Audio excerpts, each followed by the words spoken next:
come after us. That's right. Thank you. Thank you.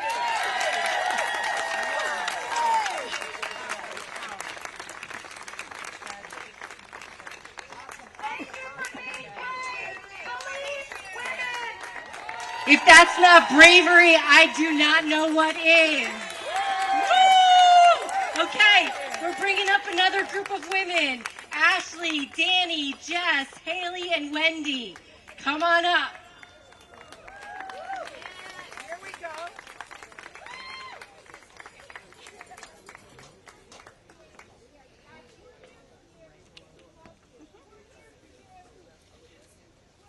Okay. Well, this will be fun. So my name is Ashley Rubright, and I am a survivor of Jeffrey Epstein and Ghislaine Maxwell.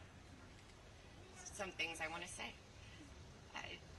To any survivors out there who feel like they don't matter, it doesn't matter if you went once or countless times.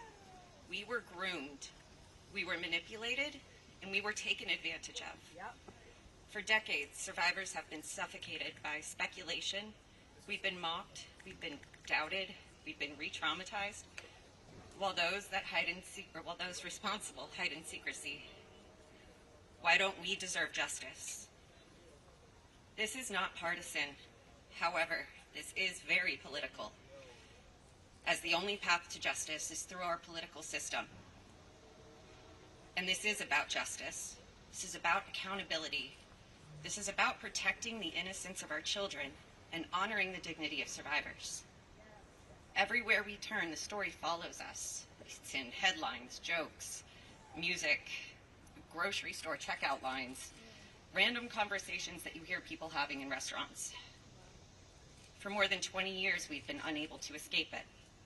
And every time new promises are made, our sparks of hope are lit, only to be extinguished again.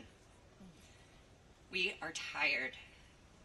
However, we are not going away. That's right. That's right. We will not stop or give up, and we will be on the front lines of this battle. We are no longer scared. And let's be clear, there were so many enabling adults. Those enablers actively turned a blind eye, and they are the greatest danger. Yep. Yes. And you know who you are, Yep. as do we. You allowed us to be abused for a fat check and a cushy life, which you still have. And to those in power, hear us clearly. Do your job. Hey. Release what needs to be released. Yep. Yes. And hold those responsible accountable. Survivors, sorry. Thank you. Survivors deserve peace. Survivors deserve truth. Survivors deserve justice. And to my fellow survivors, your voice matters, your story matters, and you matter. Together we are louder than the silence. Together we will not stop until justice is done.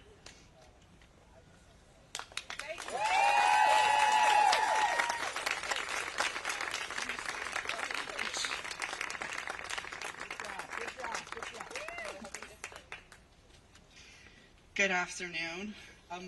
Wow, a lot of people showed out for us today. That's right. I wasn't expecting all this support.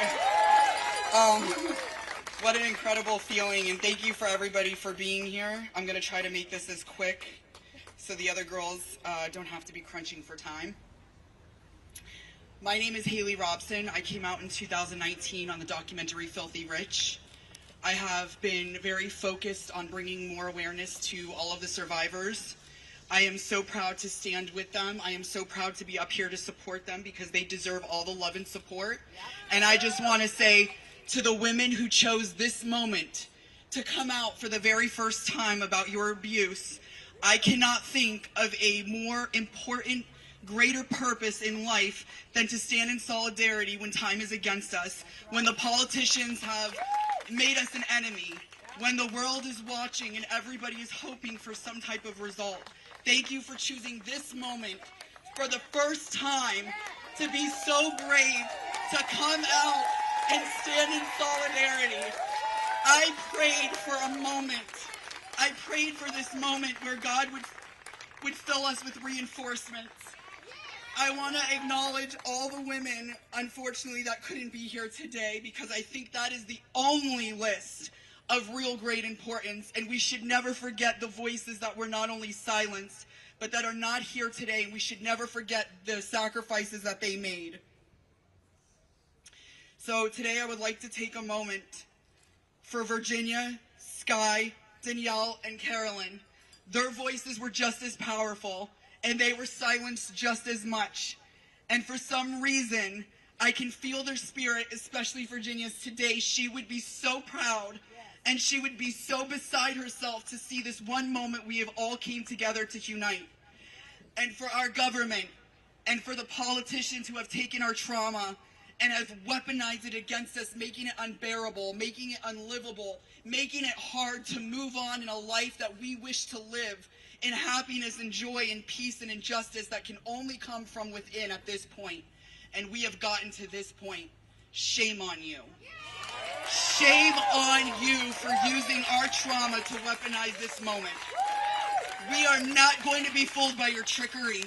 We are not going to be fooled by the lies, by the conspiracy theories.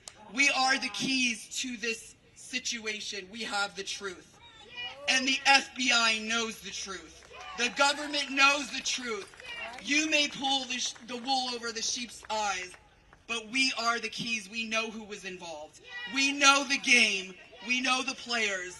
And we are sitting here for 20 years waiting for you to get up and do something. Well, guess what? Your time is up, and now we're doing it.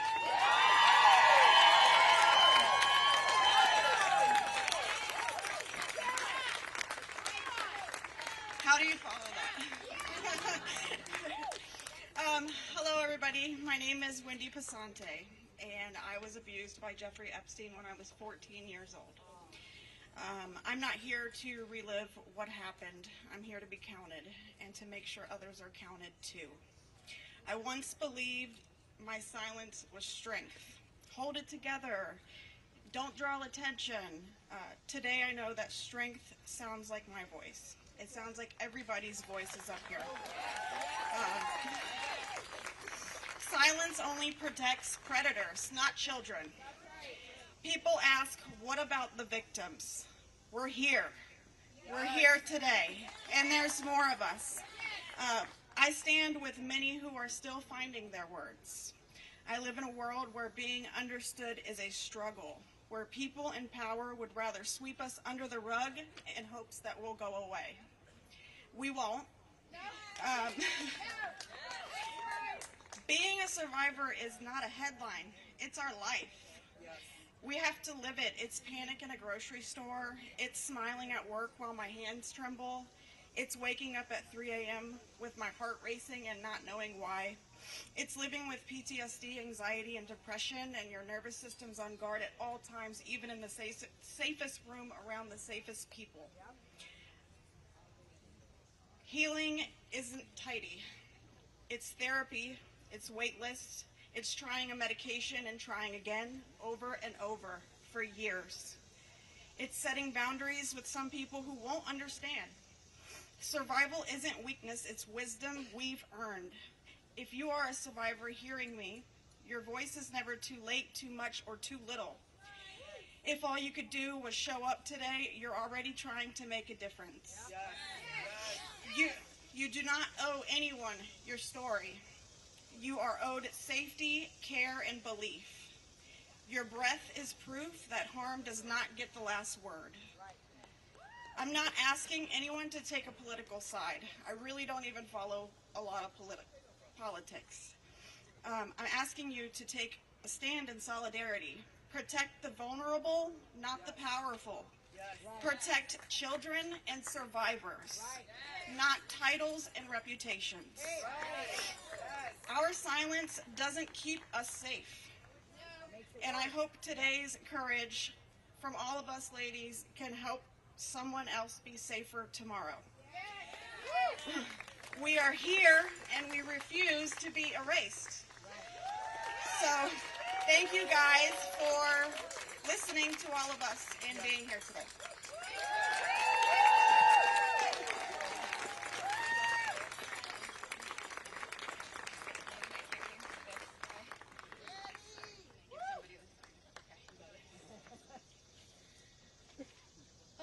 Hello, everybody. Thank you for being here. As I stand here today and look around, I want to acknowledge what it feels like to be in the presence of these incredibly brave, powerful women that I stand up here with. I am so empowered by each and every one of your fortitude, and I am following in the brave footsteps of those that came before me. While we each have our own stories and walk down different paths of life, we are bonded together as survivors. When I look into these beautiful faces, I am reminded that we all started our journeys with big hopes and dreams. Jeffrey Epstein and his co-conspirator, Ghislaine Maxwell, stole and systematically destroyed those dreams. We are a mosaic of shattered hopes and dreams at their hands. As an aspiring dancer, the manipulation came in forms of offering me dance studio space, discussing opportunities to meet with ballet masters, and aiding a very ill family member of mine, none of which would ever come to pass. Instead, I was left in a cycle of abuse that wore me down and broke me. When it happened, I would have to completely disassociate.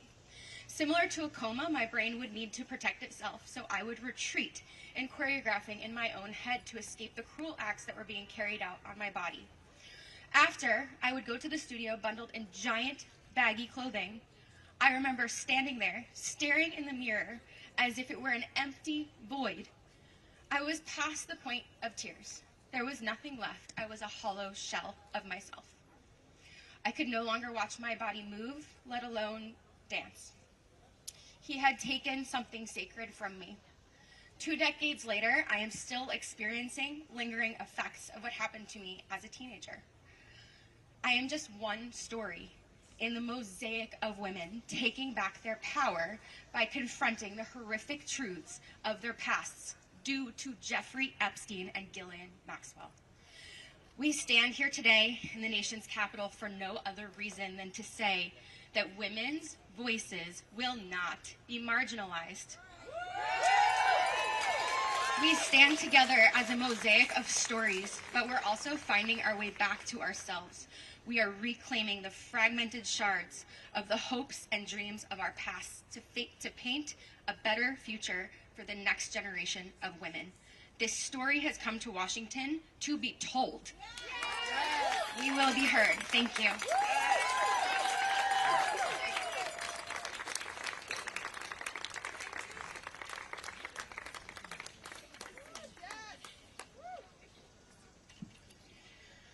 My name is Jess Michaels, and I'm a 1991 Jeffrey Epstein survivor. 27 years. For 27 years, I thought I was the only one that Jeffrey Epstein raped. I believed I was alone, and I was kept silent by the shame that was inside me and by the fear outside in the world. But I wasn't the only one. None of us were. And what once kept us silent now fuels that fire and the power of our voices. We are not the footnotes in some infamous predator's tabloid article. We are the experts and the subjects of this story. Yes. We are the proof that fear did not break us. Yes. And we don't just speak for ourselves, but for every survivor whose story is still unspoken. Yes. For those not with us today. For Virginia, whose courage lit the path and opened the door for us to walk through. This is what power looks like. Survivors united, voices joined, refusing to be dismissed. Know this, justice and accountability are not favors from the powerful. They are obligations decades overdue. This moment began with Epstein's crimes, but it's going to be remembered for survivors demanding justice, demanding truth, demanding accountability, and we will not stop until survivor voices shape justice, transform culture, and define the future. We are no longer whispers. We are one powerful voice too loud to ignore, and we will never be silenced again. Thank you.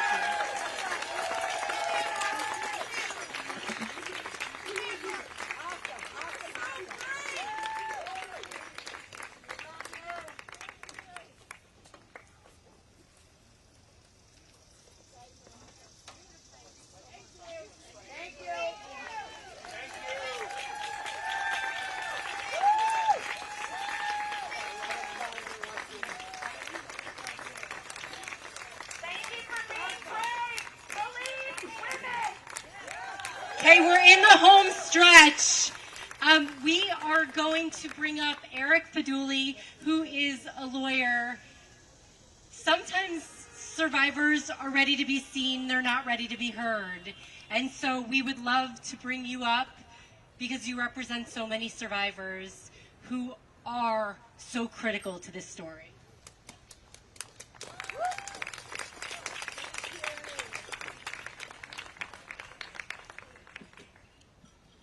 Good morning, everyone. My name is Eric Fudali, and I've had the privilege of representing up to 11 survivors of Jeffrey Epstein, and one of them is standing next to me here today. This is Rosa.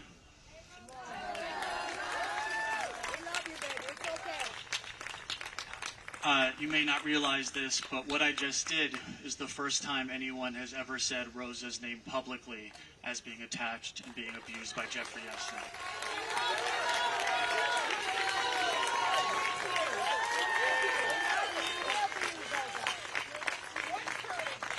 And this is also the first time she has ever appeared publicly as a survivor of Jeffrey Epstein. And I say that because it was last night that she flew into Washington, D.C., inspired by the solidarity of all of you, by the compassion of all of you, and by the courage of all of you to be here today.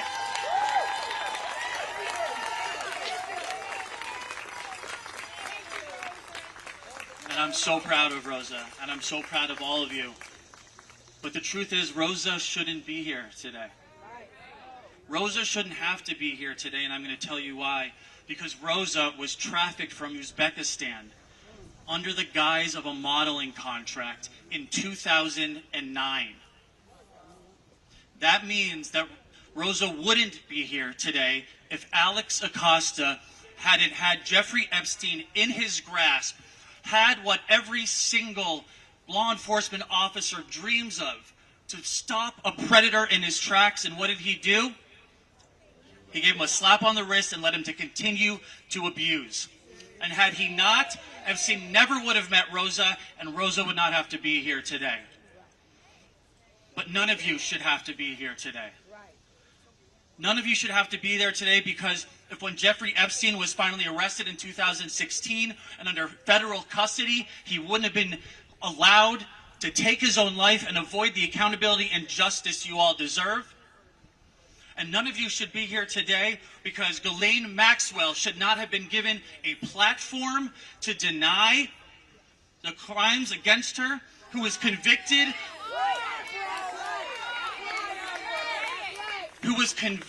of trafficking and tricking 14-year-old girls.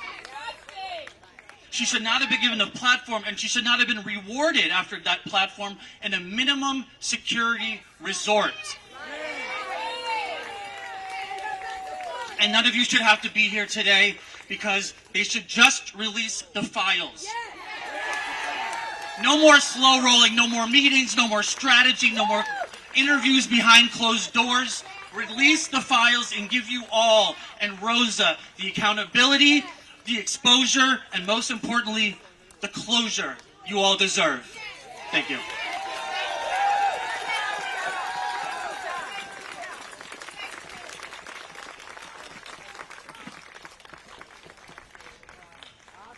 Our last speaker this morning is no stranger to the plight of survivors. And so with that, I'd love to welcome Gloria Allred to wrap us up here.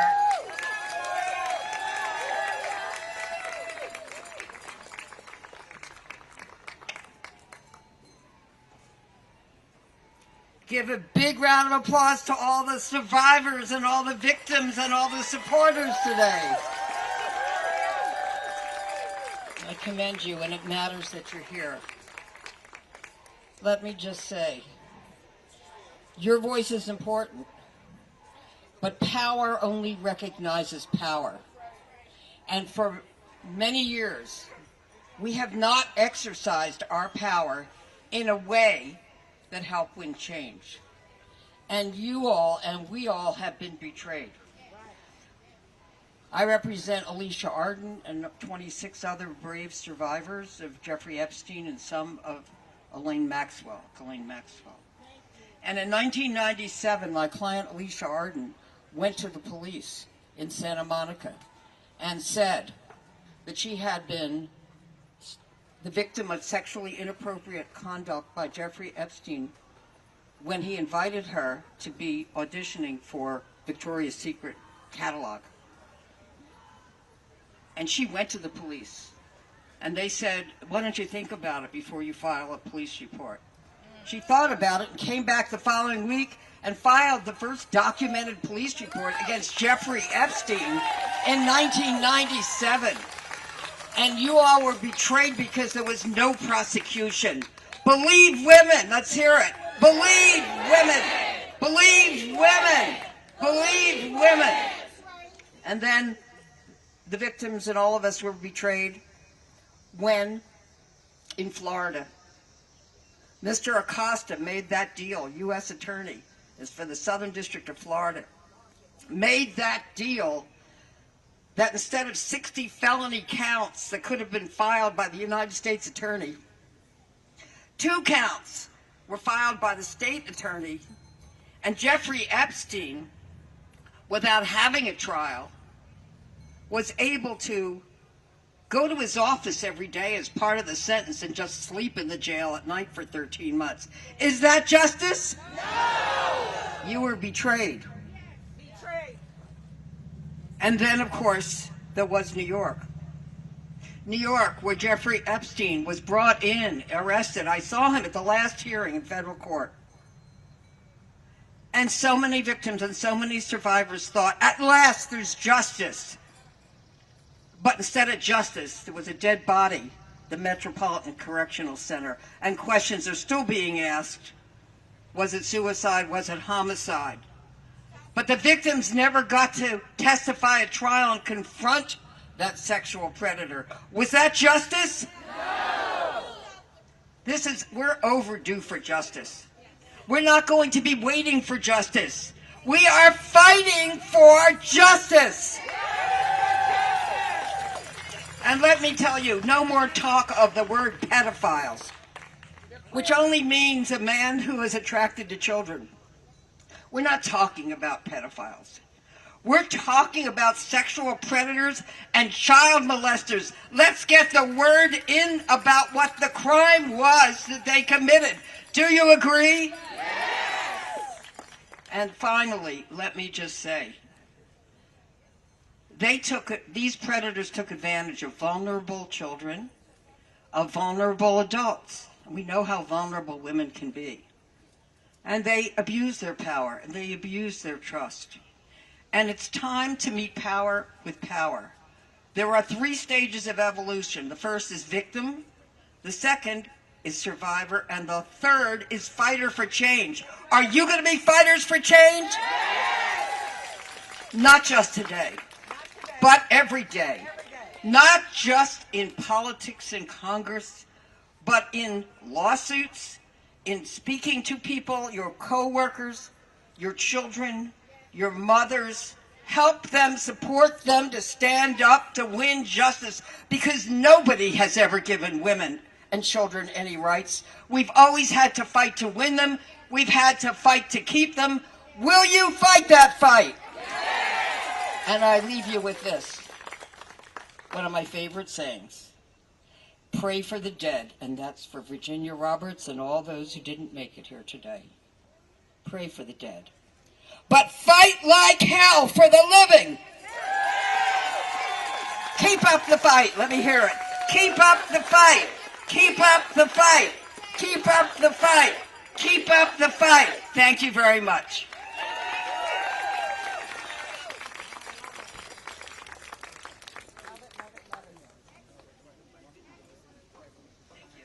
Thank you, everybody, for coming. One last unbelievable rallying cheer for all the survivors here. What do we want? When do we want it? Now! Okay, everybody, there's the press conference starting in a few minutes. Do you want to just go on over, and we'll meet you over there, whoever wants to. Otherwise, stay here. We have this space for a while longer. Thank you so much. I recorded all of it, too, just in case.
You know your business better than anyone, right? So why not build an app to run it with Base 44? This finance app solves your business headaches, tracking invoices.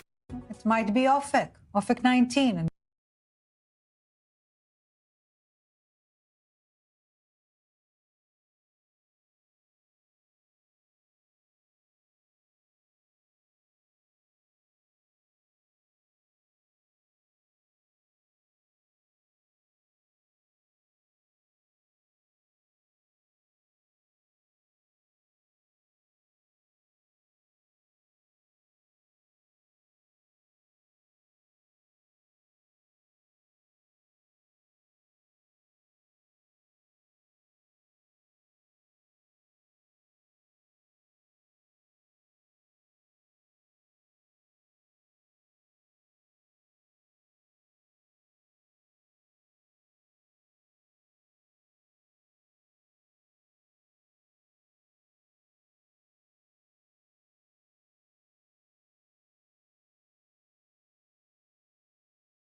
And yes, MAGA supporters, to demand truth and justice. A nation that allows rich and powerful men to traffic and abuse young girls without consequence is a nation that has lost its moral and spiritual core. Americans are asking a very simple question. How is it possible that in the richest, most powerful country in the world, there are corrupt special interest forces, both foreign or domestic, that are preventing the release, that have a stranglehold on our government and are preventing the release of the full Epstein files? There is something that is rotten in Washington. Less than 1% of these files have been released. We are demanding today on the discharge petition that all of the files be released. We know we have 212 Democrats, and we have 4 Republicans, courageous Republicans like Thomas Massie, Nancy Mace, who was so emotional yesterday after talking to the survivors, Congresswoman Boebert, and Congresswoman Marjorie Taylor Greene. We need just 2 more signatures to force the release. So we gather here on the steps of the Capitol to confront these corrupt forces. Today we stand with survivors. We stand against big money. We stand to protect America's children. That is really what this is about. I now want to bring up my Republican colleague, Thomas Massie. He has shown so much courage, so much leadership. And I saw some people, I say the same thing about Marjorie Taylor Greene. She has shown so much courage on this issue. I saw some people when I was coming here calling her names. We've got to stop that. We've got to stop the partisanship on this issue. This is an issue where they both have shown real courage and leadership, and I appreciate them joining us today. Congressman Massie. I want to thank my colleague Ro Khanna for co-leading this effort to bring transparency and justice for these victims. I hope my colleagues are watching this press conference. I want them to think, what if this was your sister? What if this was your daughter? When these survivors speak, the Washington establishment is asking the American public to believe something that is not believable. They're asking you to believe that 2 individuals created hundreds of victims and they acted alone, and that the DOJ has no idea of who else might have been involved, that nobody else did anything that rose to a criminal enterprise. The American people know that's not true. Now, the Speaker of the House just offered a fig leaf to my colleagues. They're going to vote on a non-binding resolution today that does absolutely nothing. I appreciate the efforts of my colleague James Comer, who's leading the Oversight Committee. They may find some information, but they're allowing the DOJ to curate all of the information that the DOJ is giving them. If you've looked at the pages they've released so far, they're heavily redacted. Some pages are entirely redacted. And 97% of this is already in the public domain. So I'm calling on my colleagues. Be one of the next 2 who sponsors this discharge petition. I think it's shameful that this has been called a hoax. Hopefully today we can clear that up. This is not a hoax. This is real. There are real survivors. There are real victims to this criminal enterprise.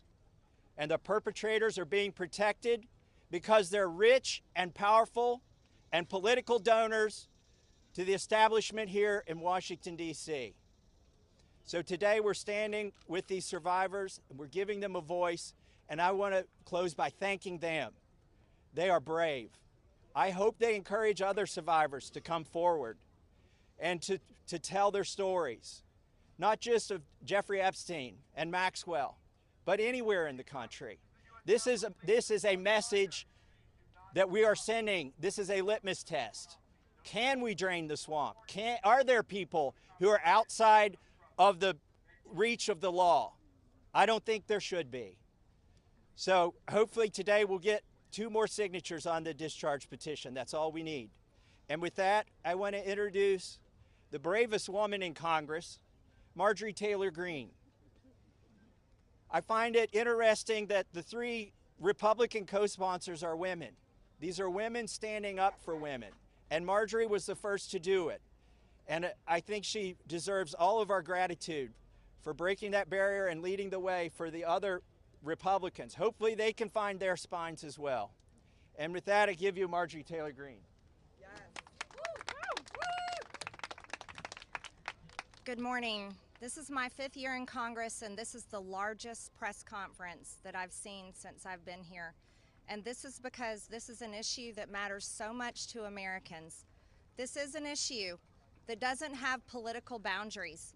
It's an issue that Republicans and Democrats should never fight about. As a matter of fact, it's such an important issue that it should bring us all together.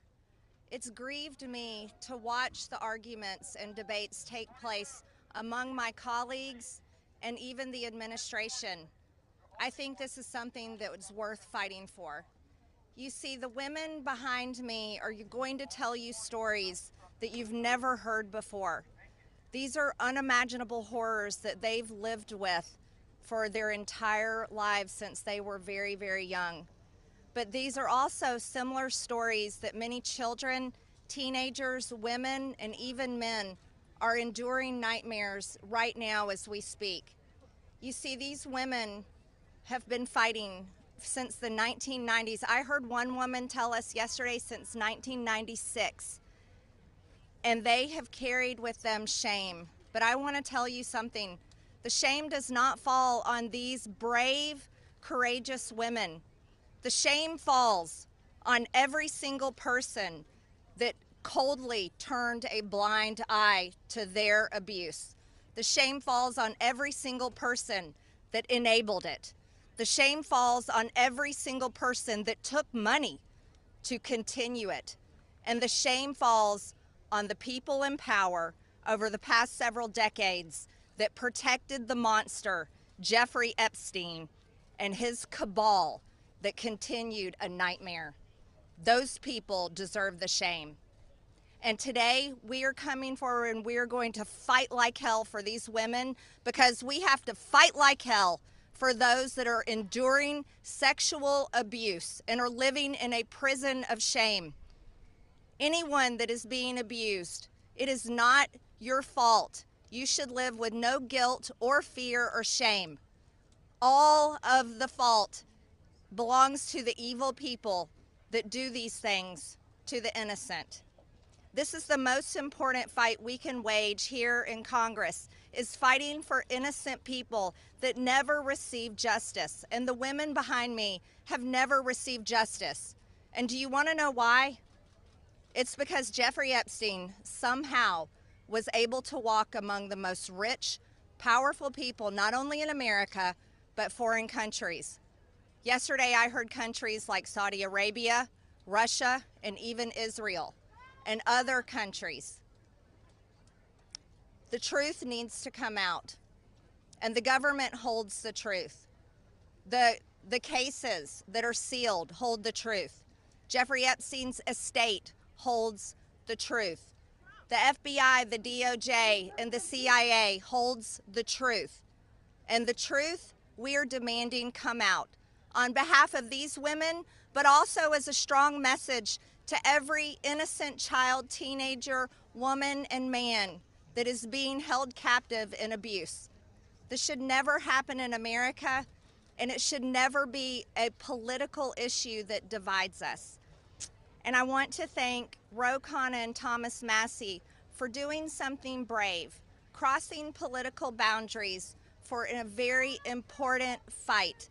And I'm honored to join both of them. And I'm honored that Nancy Mace and Lauren Boebert signed the discharge petition along with myself. And I asked my Republican colleagues not to choose just one path for justice and transparency and accountability, but I asked my Republican colleagues to choose every path for justice and accountability and transparency. And with that, I'd like to bring back Congressman Ro Khanna to start this important press conference. Thank you very much.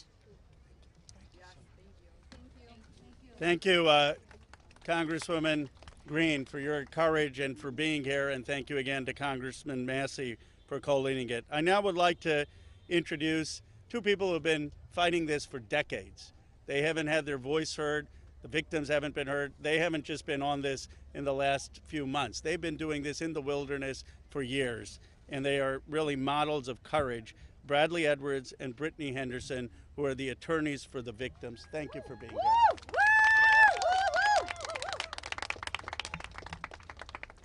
Thank you, Ro and Thomas Massie. I really appreciate you putting forth this discharge petition. It's tough to understand that we have to be here because this doesn't seem like a partisan issue. This is an issue, sex trafficking and sexual abuse transcends politics. We as Americans expect equal protection under the law, and there can be no doubt that Jeffrey Epstein received far greater protection than any of the victims that he abused for years.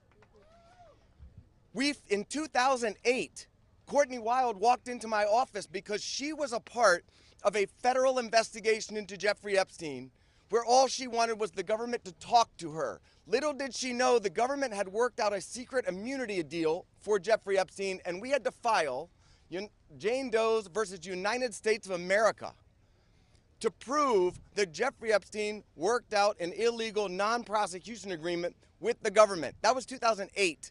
It took us 10 years battling the government pro bono for the judge to ultimately determine that the victims' rights were violated. The government has mistreated them after Jeffrey Epstein mistreated them. We then filed civil lawsuits against Ghislaine Maxwell, which has resulted in her being in prison. Our civil lawsuits led to her prosecution. We filed lawsuits against Jeffrey Epstein, against his estate, and against two financial institutions, JP Morgan and Deutsche Bank, that proved that they knowingly provided the financial infrastructure for a sex trafficking operation. Unfortunately, all of the documents and evidence that we have worked so hard to gather hide behind protective orders, confidentiality agreements, and bank secrecy laws. That is why this discharge petition is so important. While we have seen the documents, you haven't. And when you see the documents, you're going to be appalled. And the American people deserve to see everything. When you sign this discharge petition, it should mean nothing is off limits. That means the documents in the possession of the CIA should be made available. Those in the possession of the FBI going back decades should be made available. The SEC, financial records in the possession of FinCEN should be made available. Everybody knows that evil flourishes in the darkness. Corruption flourishes in secrecy.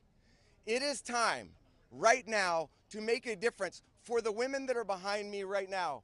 They have been courageous and fought through this whole thing. Whether you're a Republican or you're a Democrat, this one is an easy call. You're an American who cares about equal rights and equal protection under the law. If you care about these women, if you care about our country, and you care about this issue, this should pass with flying colors. I really appreciate everybody being here.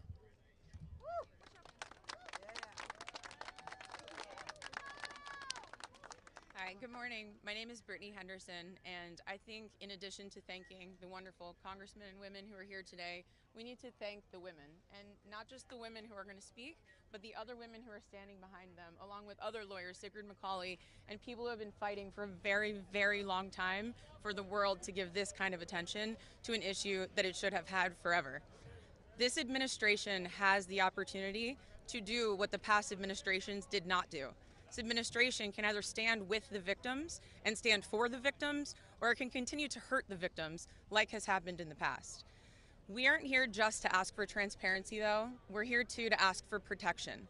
The women here represent hundreds of other women who we have spoken to, many of whom were trafficked from other countries, from Eastern European countries where women don't have the rights that we have here. Women don't have the protections that we have here. And those women are terrified that their names will be released. Monday.com's AI blocks are a total game changer. Excuse me if I find that hard to believe. You know that llamas are biologically... We ask that you please, whoever is going to be in charge of redacting these files and in charge of this transparency, do it in a way that protects the women brave enough to be here, but also protects the women who are terrified that every day when they turn the TV on, something bad is going to happen to them in Ukraine, in Russia, in whatever country they live in, because no one is listening to them there. So thank you for being here, thank you for listening, and please protect these women while we seek transparency. Good morning. My name is Anushka DeGiorgio, and I stand before you today as a survivor of both Jeffrey Epstein and Ghislaine Maxwell. I want to thank Congressmen Massey and Khanna for their role in putting together this very, very important bill. Every day of this journey toward healing has come at a profound cost to my mental health. But I am here. I chose to come because this bill really matters. I speak today not only in service of my own recovery from trauma inflicted by Maxwell and Epstein, but to honor the lives, the courage and sacrifices of Virginia Giuffre, Caroline Andriano, and others who could not continue. Their voices mattered. Their stories must not be forgotten.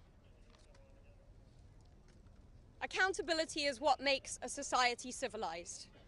equal opportunity, and equal consequence for all. Consequences are not about punishment alone. They exist to deter future harm, to protect vulnerable, and to set a standard of justice. If Ghislaine Maxwell were pardoned, it would undermine all the sacrifices I made to testify and make mockery of mine and all survivors' suffering.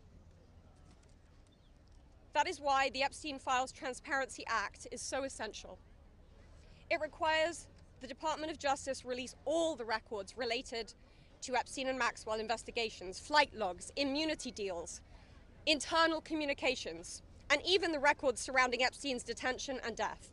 And crucially, it forbids withholding documents simply because of embarrassment, reputational harm, or political sensitivity.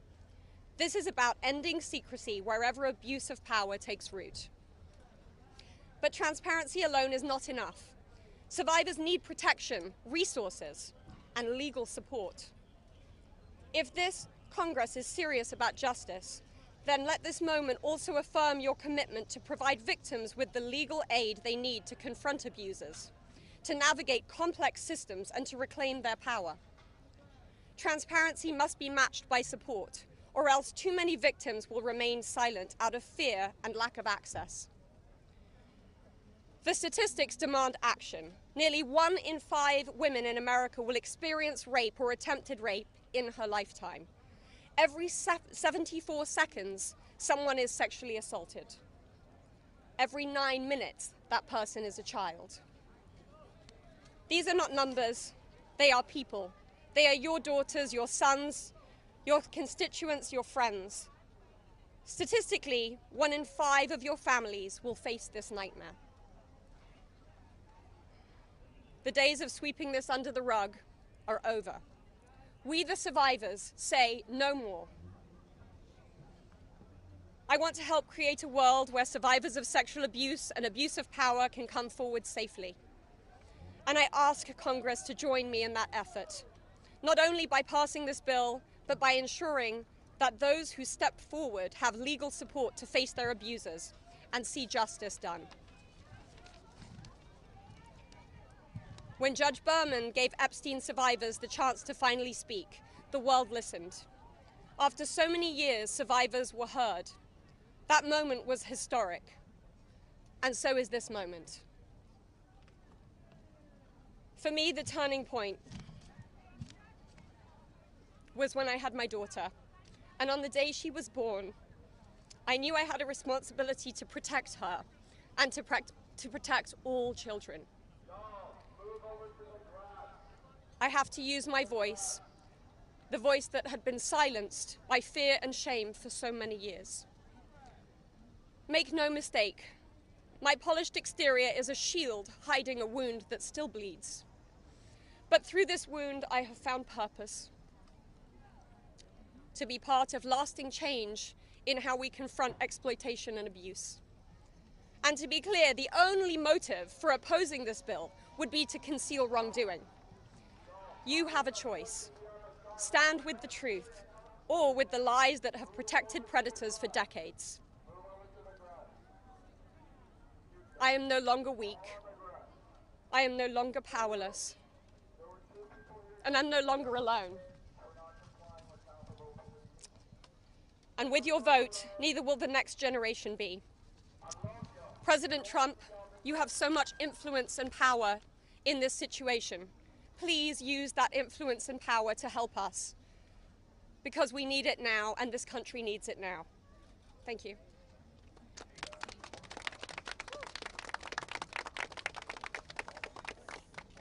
Hello.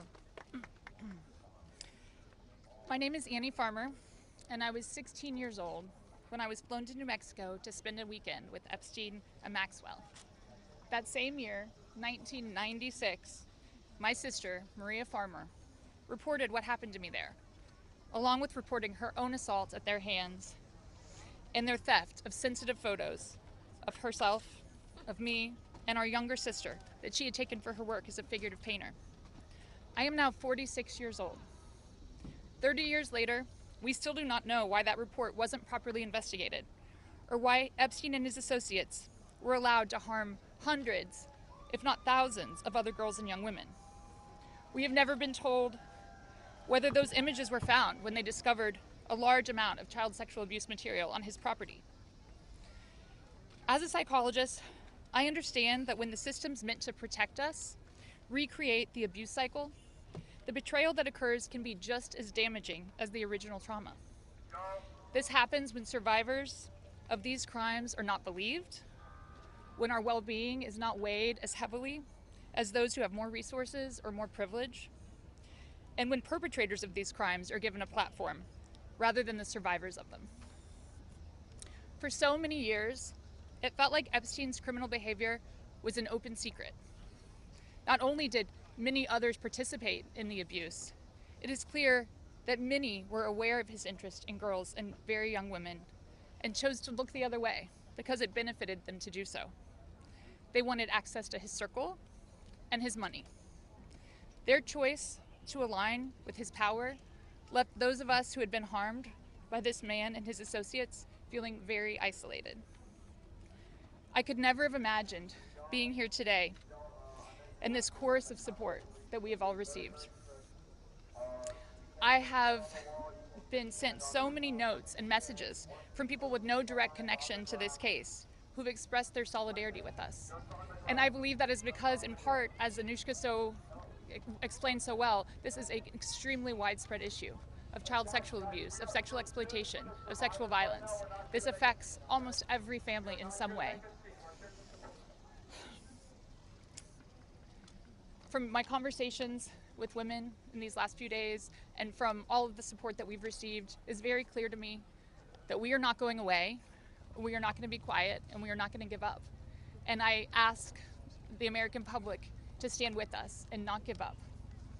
At a time with record high levels of distrust in our institutions and a perception that there are two Americas, one for those with power and privilege and one for everyone else, passing this Epstein transparency bill is one important step that can be taken to prove to Americans that the government does not side with sexual perpetrators. A thorough public review of this information is an important step in preventing the type of systemic failures that have occurred in this case and harmed all of us. An important step towards healing for those involved. Thank you.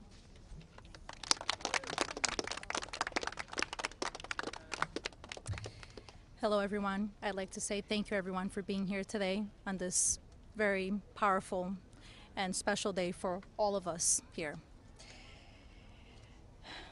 My name is Marina Lacerda. I was minor victim 1 in federal indictment of Jeffrey Epstein in New York in 2019. I was one of dozens of girls that I personally know who were forced into Jeffrey's mansion on 9 East 71 Street in New York City when we were just kids. Today is the first time that I ever speak publicly about what happened to me. I never thought that I would find myself here. The only reason that I am here is because it feels like the people who matter in this country finally care about what we have to say. As an immigrant from Brazil, I feel empowered knowing that the little girl struggling to get by at 14 and 15 years old finally has a voice. For the first time, I feel like I matter as an American. I was only 14 years old when I met Jeffrey. It was the summer of high school. I was working 3 jobs to try to support my mom and my sister when a friend of mine in the neighborhood told me that I could make $300 to give an older guy a massage. It went from a dream job to the worst nightmare. Jeffrey assistant Leslie Groff would call me and tell me that I needed to be at the house so often that I ended up dropping out of high school before 9th grade. And I never went back. From 14 to 17 years old, I went and worked for Jeffrey instead of receiving an education. Every day I hoped that he would offer me a real job as one of his assistants or something important. I would finally have made it big, as, like we say, the American dream. That day never came. I had no way out. I was, until he finally told me that I was too old. There are many pieces of my story that I can't remember, no matter how hard I try. The constant state of wonder causes me so much fear and so much confusion. My therapist says that my brain is just trying to protect itself, but it's so hard to begin to heal knowing that there are people out there who know more about my abuse than I do. The worst part is that the government is still in possession right now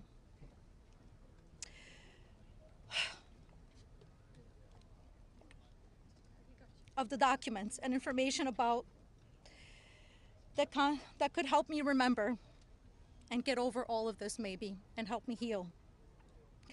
They have documents with my name on them that were confiscated from Jeffrey Epstein's house and could help me put the pieces of my own life back together. But I don't have any of it. And I know the same is true for many of these women.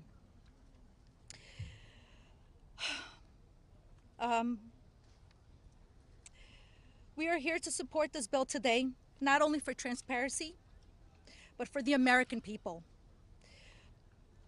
But if the government is going to release these documents to the public, describing the crimes committed by Jeffrey Epstein and others, the least that they can do is give me my documents that they have about me. The other survivors deserve the same respect from our government.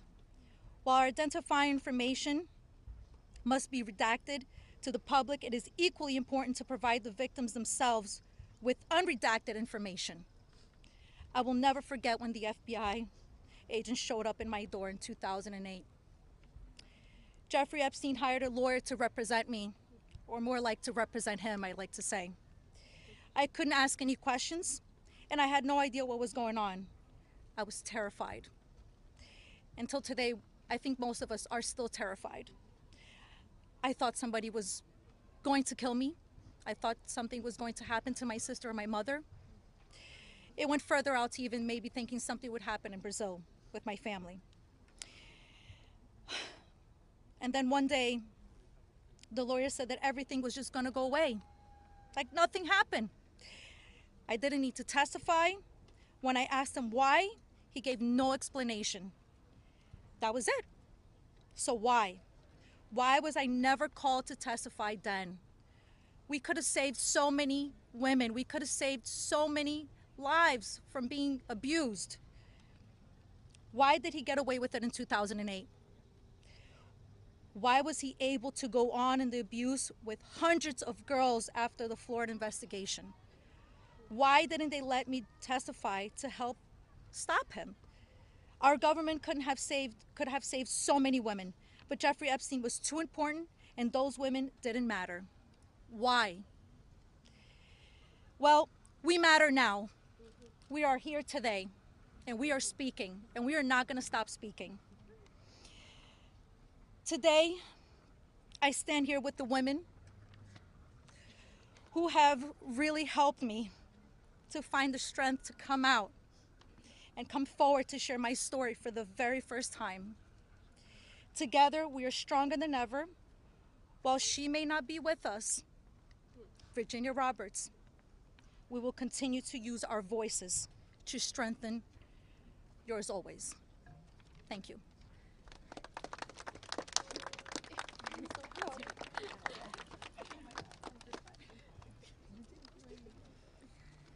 Hi, my name's Courtney Wild. I just wanted to take a second and just have a moment of silence for all the women survivors that aren't here with us today, that passed away due to anxiety, depression, trying to keep up with this case. A moment of silence, please.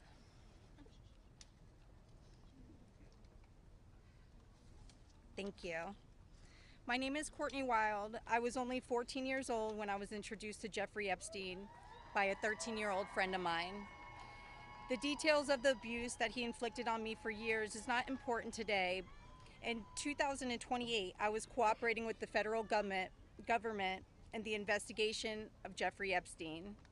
They sent me a letter telling me to be patient because this was going to be a lengthy investigation, but at the same time, they refused to talk to me and tell me what was going on. So I hired an attorney, Brad Edwards, because I was hopeful to get some answers. When I walked into his office at 19 years old, Brad sued the government for refusing to tell me what was going on under the Crime Victims' Rights Act. The only reason anyone ever found out that the government had already given Jeffrey Epstein immunity through the non-prosecution agreement was because our lawsuit forced the government to tell us. Otherwise, nobody would even know that today. Sometimes it's hard to believe that I had to sue the United States just to learn that my abuser was given immunity. I started as Jane Doe, but I decided I was proud enough to take on our country, and I was on the right side of history. We fought the government for 10 years to prove that the government violated our rights as crime victims and the crime victims' rights in order to protect a pedophile. We had to win the 11th Circuit Court Appeals to force the government to turn over thousands of pages of emails between Jeffrey Epstein and the government. Those emails provided the proof that the government worked very hard with Jeffrey Epstein to violate our rights. Why? Why did the government work so hard to protect Jeffrey and not so hard to protect me and my other innocent friends? Why was Jeffrey so important to the government, and why was I so insignificant? Why did nobody but our lawyers care before now?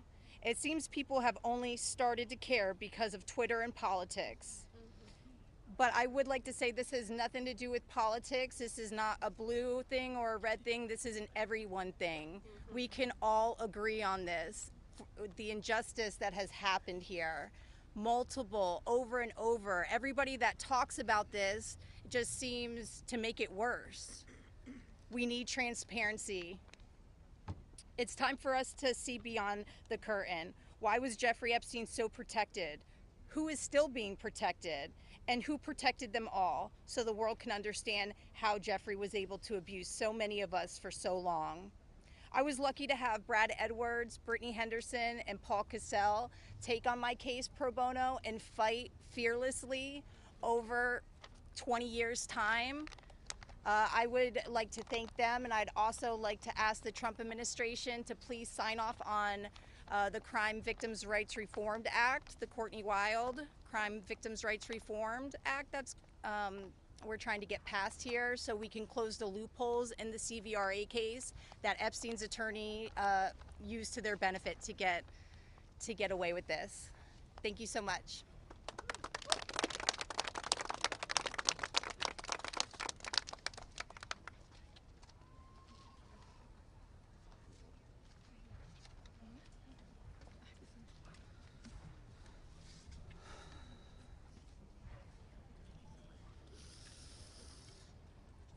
Good morning.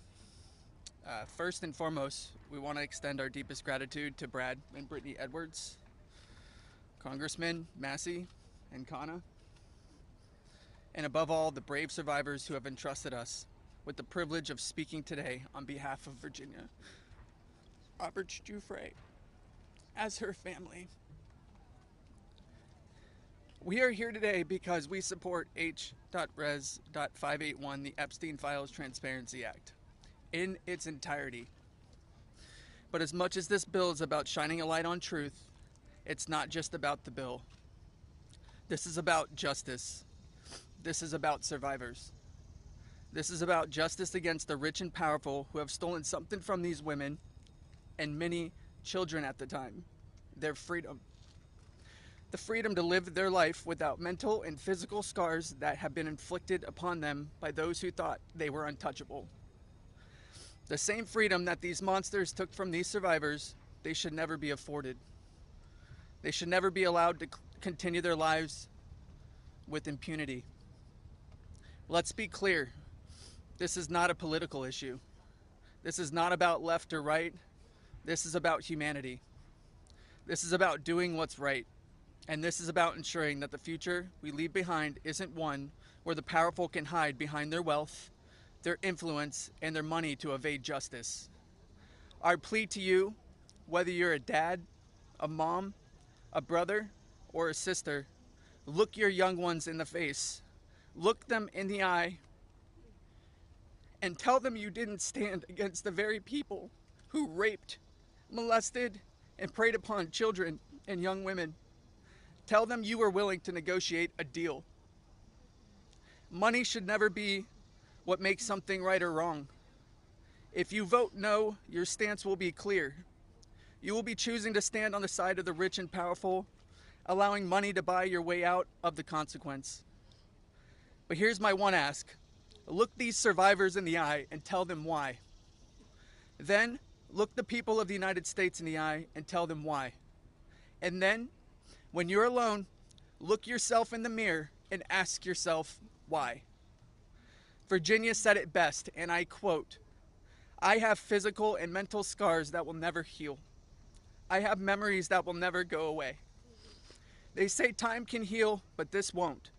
Not until the justice system makes an example out of these people with so-called privileges. I just call it money. The only time I can begin to heal is when their freedom is taken from them, just like they did to me and literally thousands of other victims. The survivors of this horrific abuse are watching. The American people are watching. And history is watching. Which side will you be on?" Thank you.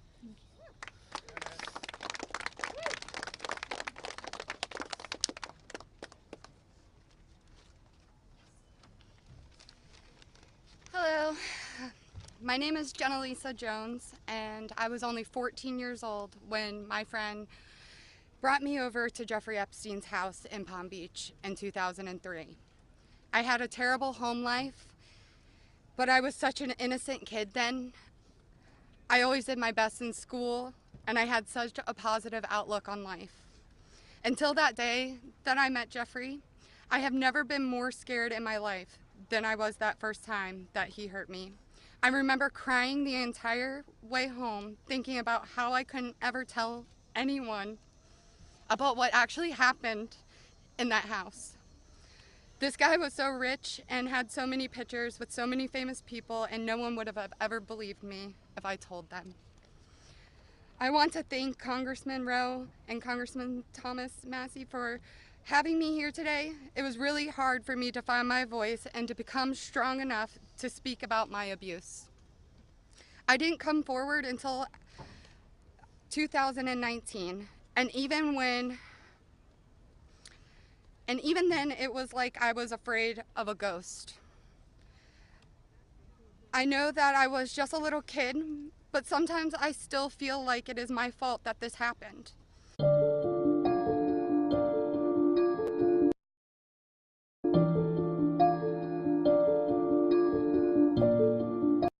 Not just to me and the women before you, but to the entire country. Together, we can finally make a change. And that is thanks to the people like these two congressmen and their teams who actually care about the victims. If you are a member of Congress and you are listening to all of us speak here today, please really listen to us. Please vote for this bill to be passed. Please recognize how important it is for transparency relating to Jeffrey Epstein. Whether you are a Democrat or a Republican, this does not matter. This is not about sides. You are an American, and you are a person who has chosen to serve in an elected position to stand up for those you represent who cannot always stand up for themselves. We are those people. We are the Americans that you promised to protect, and we need your help. Please, President Trump, pass this bill and help us. Make us feel like our voices are finally being heard. Thank you.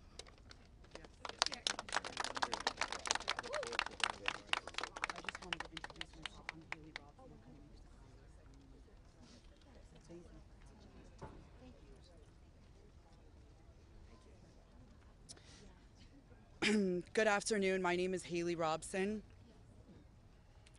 I was a 16-year-old high school student athlete who made good grades and had high aspirations for college when I was recruited and asked by a classmate of mine alongside with a 20-year-old male if I wanted to give an old rich guy a massage. But what high school girl would not want to do that? That day changed my life forever. And when I got into the massage room, Jeffrey Epstein undressed and asked me to do things to him. My eyes welled up with tears, and I have never been more scared in my life. When it was over, he paid me $200 and requested in exchange that I bring a girl each time to make another $200.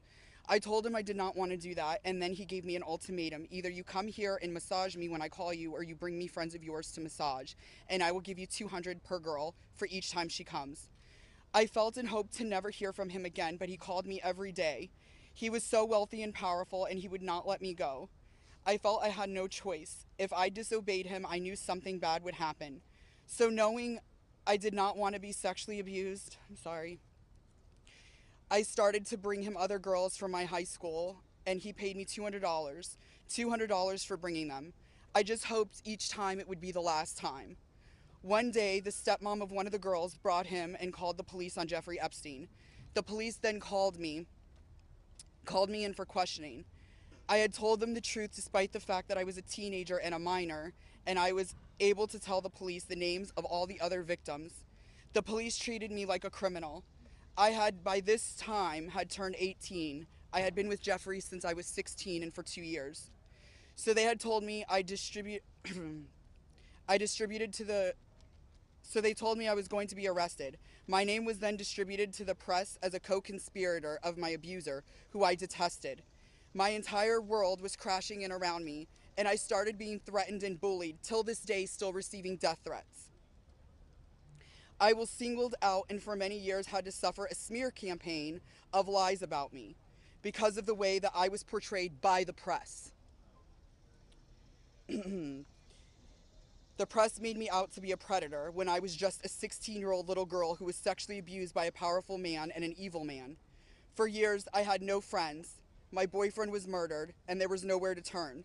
The government, after investigating more, learned that I was true a victim, but the damage was done and it was too late. There was no way to undo the harm the press had caused me. In 2019, I met Brad Edwards and Brittany Henderson. They changed my life and they believed in me and have helped me to finally heal. Healing is a process, and I may never get there. But the passage of this bill requiring the government to produce all the evidence that it has gathered on Jeffrey Epstein and Ghislaine Maxwell is a huge component of healing for me and for the many other women who have suffered for so long. For many reasons. First, we and the rest of the world need answers. Why was he so protected? And why didn't anyone ever care to stop him? It doesn't take a brain surgeon to know that if he is spending thousands of dollars a day paying high school girls he abuses and had a lot of access to cash. I learned through my attorneys in the JP Morgan class action case that there were years when his staff withdrew over $1 million in cash a year. Was that not a big enough red flag? There were wire transfers to other victims, and the government did not protect us. The banks did not protect us. So lift the curtain on these files and be transparent. Every single time a new conspiracy gets circulated in the media, whether he is still alive, what powerful person had him murdered, who was on the Epstein client list, and there are names going around on TikTok and Instagram, we, the survivors, are suffering severely. We take our kids to school and everyone is talking about it. We can't read the news or do anything without hearing crazy stories that are only able to live on because the government continues to hide the evidence and the truth. So people just make up stories. Those stories hurt. They hurt real people who have already been hurt. And we have lost so many Epstein victims to suicide, and maintaining the real truth in secrecy only allows for conspiracy theorists to tell lies that drives up our anxiety and fears and will continue to lead to more pain, more suffering, and honestly, more deaths of innocent victims. It's time you do is right by us. Unseal all the documents. We are requesting transparency, and I am requesting every congressman and woman that goes against this bill be outed. I want to know. Thank you.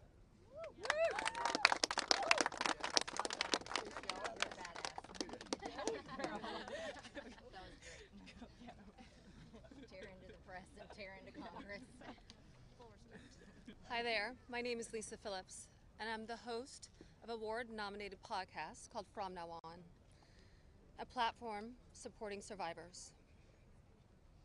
I want to thank all of my survivor sisters who came before me today I'll be very short.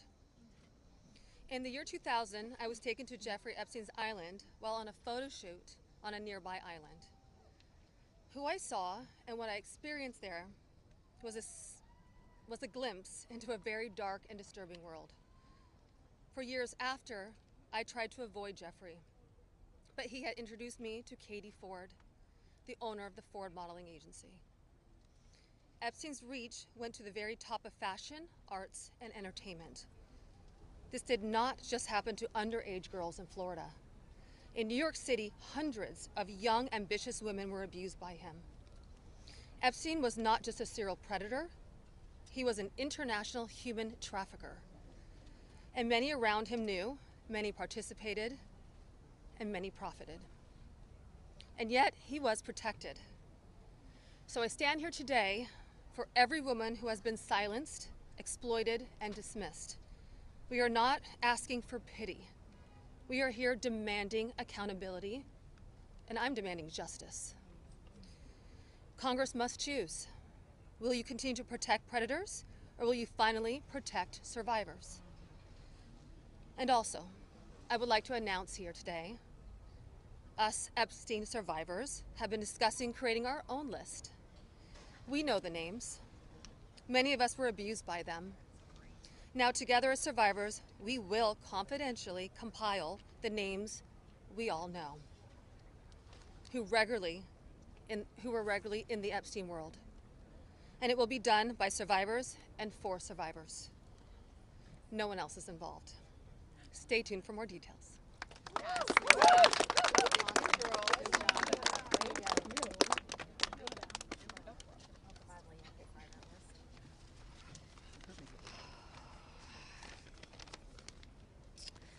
Hello, my name is Shantae Davies, and I'm here before you today as a survivor of decades of pain, trauma, and betrayal at the hands of Ghislaine Maxwell and Jeffrey Epstein, and the people who enabled them, and a government that for far too long refused to help. In 2002, I was living in California, a young woman with high aspirations of becoming an actress. I was already beginning to make a name for myself in the industry. A person I trusted, someone I thought was a friend, invited me to meet a powerful woman who could help advance my career. That woman happened to be Ghislaine Maxwell. I was asked to give her a massage, though I had almost no experience, and when I did, she praised me and promised introductions to someone enormously powerful, someone who could change the course of my life, and that man was Jeffrey Epstein. At first, I was an excited young woman on top of the world.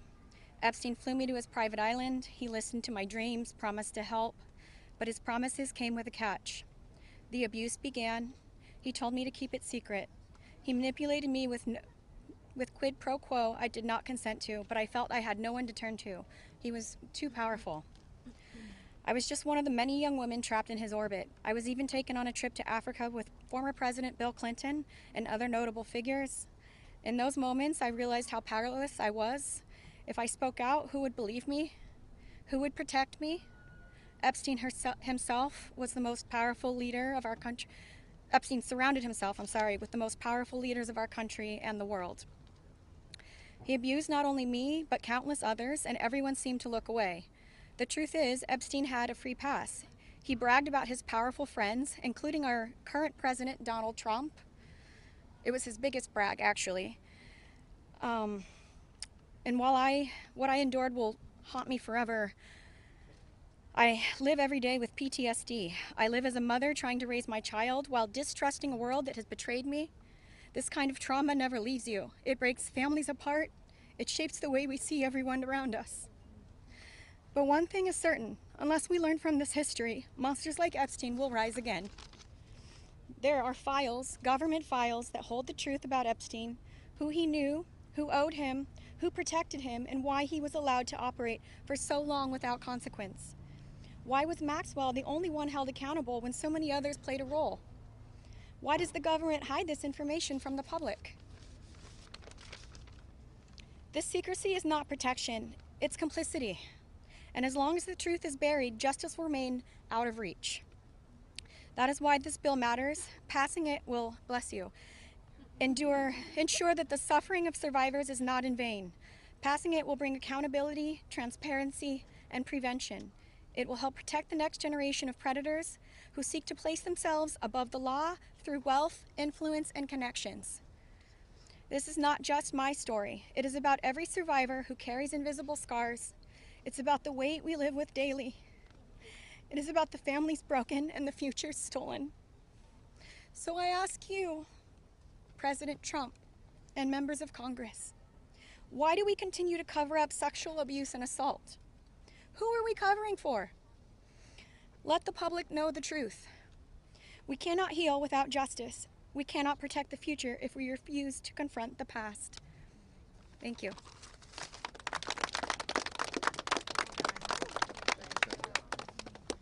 Let's just give a round of applause for all the courage and strength that the survivors have shown.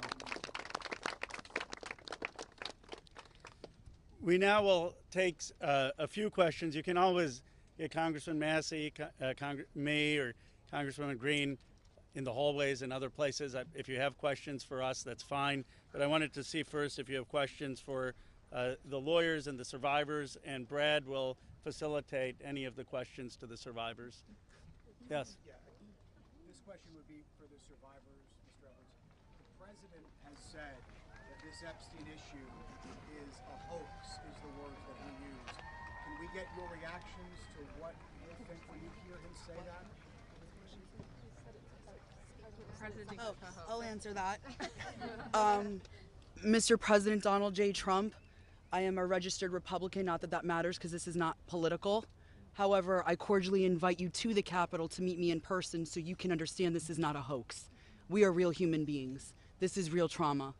What does it feel like emotionally to hear that? Devastating. It's being gutted from the inside out. Not that I would know what that feels like, but I imagine it's the anxiety buildup with the depression and the survival mode, and then your nervous system goes limp and ironically is shot, and it feels like you just want to explode inside because nobody, again, is understanding that this is a real situation. These women are real. We're here in person. To say that it's a hoax is just not... Please humanize us. I would like Donald J. Trump and every person in America and around the world to humanize us, to see us for who we are and to hear us for what we have to say. There is no hoax. The abuse was real. Now, what goes on behind closed doors, I can't speak for that. What happens around the world politically, I cannot speak for that. But I am here with all of these women, including our attorneys, and I would be more than happy to meet with him, and I will meet him halfway. Ms. Edwards, I wonder if any of the victims could respond to the news from recently about Ghislaine Maxwell being transferred to a lower security prison in the aftermath of speaking to Todd Blanche. You want that one? There you go. About her transfer to Oh, yeah. Sure. I'm happy to speak to that. We were horrified to learn that she had been transferred to a prison camp. She is someone who was found guilty by a jury of sex trafficking. She not only, we often hear that she procured women for Jeffrey, which I think is a very sort of polite and minimizing term. She also participated in the abuse. She was a major architect of the scheme. And the fact that she has painted herself as a victim, I think is disgusting. And it was horrifying, I think, to us that we were not told about her prison transfer. We found out about it in the news. Just 1 minute, I think Anushka maybe has something to say. So, Anushka DiGiorgio, I testified alongside Annie at the trial of Ghislaine Maxwell. I was horrified when I found out not only had Ghislaine Maxwell been transferred to what's called a low security. It's really is like a holiday camp, and then afterwards I got a notification from the Department of Justice telling me that this was going to happen, when it had already happened. This woman abused children.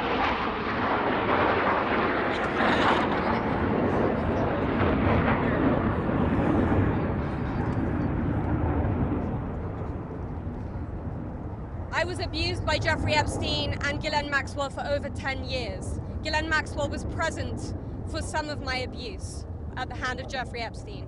She was present, she was complicit, she was enabling, and it is appalling and disgusting.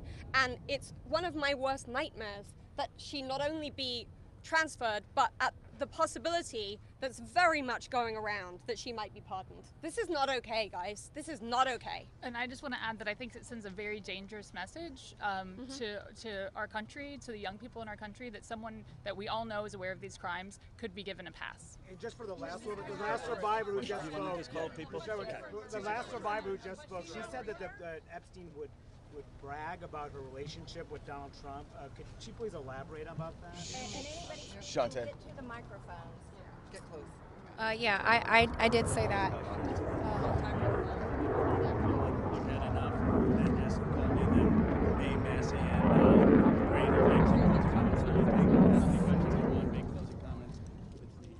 My first trip to the Palm Beach residence, I drove there from the airport with Ghislaine Maxwell, and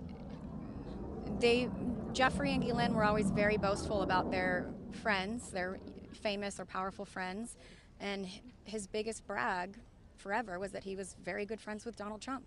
He had an 8x10 framed picture of him on his desk with the two of them. Like, they were very close. Go ahead.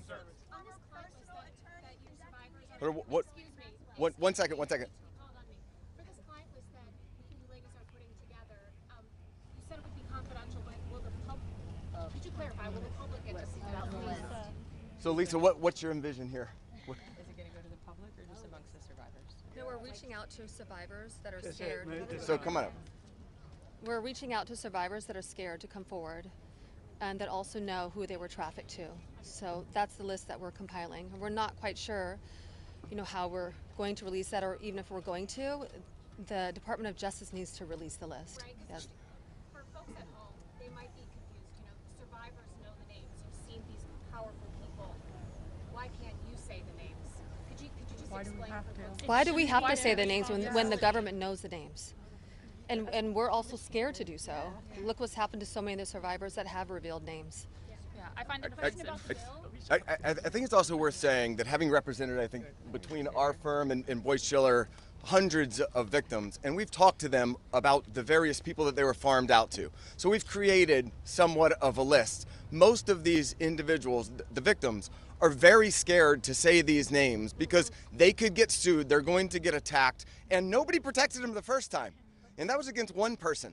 So is there a list? There is a list, but just to dispel kind of the common theme here, every one of these women was abused by Jeffrey Epstein, and his scheme was to personally abuse women. When they reached a certain age, he did farm a section of them, some of them, out to some of his friends. That doesn't mean all of his friends. With that said, I'm more than happy to assist in helping create the list behind the scenes and see what we do with it. But if someone's interested, Go ahead. Hold on. I think if someone's interested in prosecuting, they may have something different to say about sharing a list. But they're not sharing a list for nothing to happen, and that's the experience that they've had for all of these years. Yeah, go ahead. Thank you all. We're waiting to see the fate of this discharge petition right now as we're here. The speaker and others have said that the people he met with yesterday had concerns about your names being released if this bill were passed. And some people I talked to today are not signing the discharge petition because they say you don't want them to. Can you clarify if that is accurate? Do any of the survivors here not want the bill to pass? First of all, our legislation, Ro Khanna and I went through this. We talked about this, and we were very careful to make sure that there is an exception so that personally identifiable information, not just their names, but anything they could be identified by, would not be disclosed. And can you speak to that as survivors yourself? I think all of them are on the same page, that they want everything released. Want the bill to pass. Yes, they unequivocally redact personally identifying information and release everything else. Mr. Edwards. Okay. Mr. Edwards, thank you. Uh-oh. I'll go to Marina if we can. Yeah, sure. Marina, you have stayed silent for so many years. Today, this is the first time, if we understand correctly, you have never before gone public with your story and to share this. Can you help us understand why today, why now, and why here? Well, it is not okay for us to be silenced, and it's not okay for Jeffrey Epstein and everybody else to be put on a pedestal. I think everybody needs to hear from us because we know what went on, right? And there is not only me who's been silenced, there are hundreds of women that are silenced. My hope is to stop this abuse for the future, right? For people that are coming up, for women. My daughter, for example, these women have daughters. They most definitely don't want that anymore. And I think mainly this is therapy for all of us too. You know, we want to be heard. Nobody also has never asked me to speak. That's also another thing. So I can say for all of us here, we are here. We want this bill to pass. It is very important. Okay, and we need transparency. We are tired of looking at the news and seeing Jeffrey Epstein's name and saying that this is a hoax. We are tired of it. We are done. We are not going to be silenced, and I hope that my voice will bring other survivors and other victims to come along and speak up so that we can be more of a stronger voice and louder. And so what is your message to President Trump on this? Listen, I don't want to send a direct message to him. I'm already scared enough. Yeah, just pass the vote, listen to us. This is not a hoax. Like, it's not going to go away. And like I said on my speech earlier, we're not going to be silenced anymore. We will be speaking moving forward. Wherever we need to be, we will be, and we need to pass this. Go ahead. Thank you, sir. Jordan Conrad from Gateway Pundit. You know, for years we've heard that there's an Epstein client list or some kind of list. Now we hear from DOJ that there's no list. Bunch of girl victims. What do you guys think? I know you're working on your own list, but do you believe that Jeffrey Epstein had a list? Yeah. So there's not a list. Yeah. So here's what it was. Just like you heard everybody today, Jeffrey Epstein created through an organization that of enablers, of people that were on his payroll. It was a complicated scheme where others should still be investigated because they helped to enable him and operate this scheme. Without those people, he could not have done this. But the purpose was for him to personally abuse people. With that being said, certain of his friends, he farmed out certain of the women that he was exploiting too. But that wasn't the primary purpose of that scheme. And I don't think he wrote the names of those people down.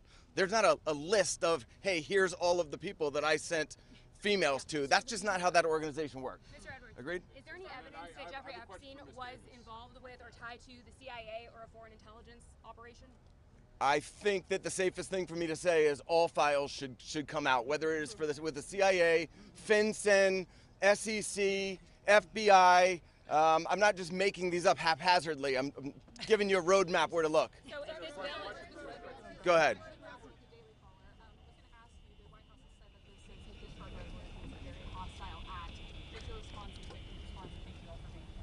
I'll go first and then I'll let them. They're much more important than me, but I don't understand why it's a hostile act. I can tell you that I talked to President Trump back in 2009 and several times after that. He didn't think that it was a hoax then. In fact, he helped me. He got on the phone. He told me things that were helping our investigation. Now, our investigation wasn't looking into him, but he was helping us then. He didn't treat this as a hoax. So at this point in time, I would hope that he would revert back to what he was saying to get elected, which is, I want transparency. This about face that occurred, none of us understand it. In fact, I don't understand how this is an issue that's even up for debate. How do you not stand behind these women after you've heard their stories and know that hundreds of them were abused and it was only because files are being kept in secrecy? The world should know who he is, who protected him, and the other people that are out there to be investigated need to be investigated. Go ahead. Are there any people who are currently serving in government who are named, who you know of, are in these files, who you had relations with, anything of that sort, who Jeffrey Epstein connected you with? Are you willing to say yes or no? I don't think I can answer that.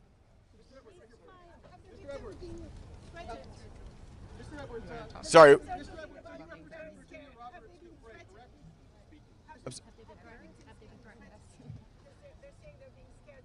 I think she's referring to my speech. Hi, Anushka DeGiorgio. I have been threatened. I was threatened by phone. My daughter was threatened when I was volunteering to participate in, by means of being a witness in a civil lawsuit that Virginia Giuffre was bringing against Ghislaine Maxwell. I have been followed. I have been stalked. I have been followed not only by journalists, but by people who do not get out of the car and do not try and talk to me and just drive behind me as I drive my daughter to school. So the fear is very real for us. I have also been in multiple situations with both Jeffrey Epstein and Ghislaine Maxwell where they have been direct and indirect about implying and saying that if I was to talk, if I was to bring any kind of trouble, then there would be severe consequence, including death. And just to add to that, Maxwell also threatened my sister Maria Farmer. When the FBI did nothing about her initial report, we did. She reported individually at that time, and then in 2002, we spoke to a reporter at Vanity Fair, telling our stories, fearful that perhaps other people were being harmed. We were not. We believed that was going to make a difference. We believed that would be put in print, and that story was crushed. And it was because of their power, and the message that we got from that was direct threats from Maxwell to my sister about her well-being and her safety and that of our family. So I think many people have similar stories of threats. That has been a very real part of this case. Go ahead, over here.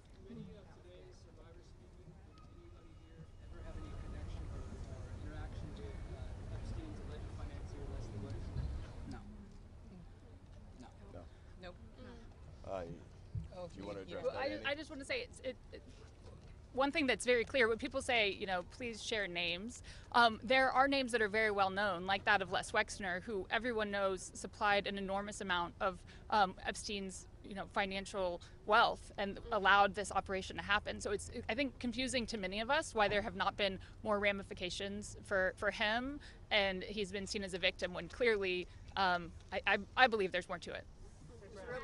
But, yep. Yeah, so you represented Virginia Roberts for years. She eventually had to recant the allegations that she made against Alan Dershowitz. She alleged that We're not talking. All right, next question. Next question. Thank you. Who's next? Why is it that she should be... Yeah, no, we're not answering your question. Anybody else? Go ahead. How did the victims feel about the interview that was given to Ghislaine Maxwell? There's a woman trying to say something. That's better. Okay, ma'am, I think that you had a question. When you talked in the past on MSNBC, Oh my God. about the existence of the Epstein birthday book, have you yourself, in the course of litigation, seen it? I don't know that we're able to reveal what we've seen and what we have not seen by way of protective order, but my point being in that circumstance was, if anybody wants answers, there's an easy place to get it. I told you where to get it. I said the estate of Jeffrey Epstein has it. Serve a subpoena on them. They'll turn it over. And if we had served a subpoena on them in the past, they would have turned it over and we would have seen it, which I don't usually miss subpoenas like that. So there we go. Mr. Edwards, can you elaborate Go ahead. on the... Just say one thing on there. To your question about the allegations, there's a simple answer. Release the files. Let the American public decide. Instead of harassing, I gave you your say. Look. You're hired by Dershowitz. But,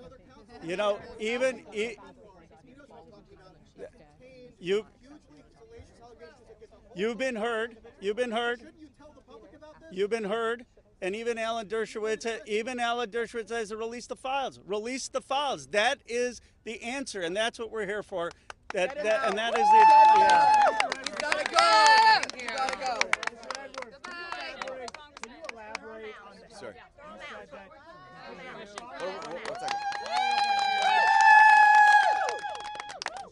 Yeah. You said that Donald Trump gave you help in 2009. Can you elaborate on your interactions with Donald Trump back in 2009? And for any of the victims, they didn't ever see the president, well then not president yet, but they didn't ever see Trump with Epstein in any way. I don't know who's. I don't think that we can answer that question. Did anybody see Trump with Epstein back then? This is really not a political thing. We want the passage of the bill, and this is not to call out President Trump. My point was that he was friendly back then, did not think that it was a hoax, and was trying to help. And now it seems like all of a sudden somebody's in his ear and he's not. So I'm hoping he'll come back to where he was back in 2009, be on the side of the victims and stand with us. On the passage of the bill, go ahead.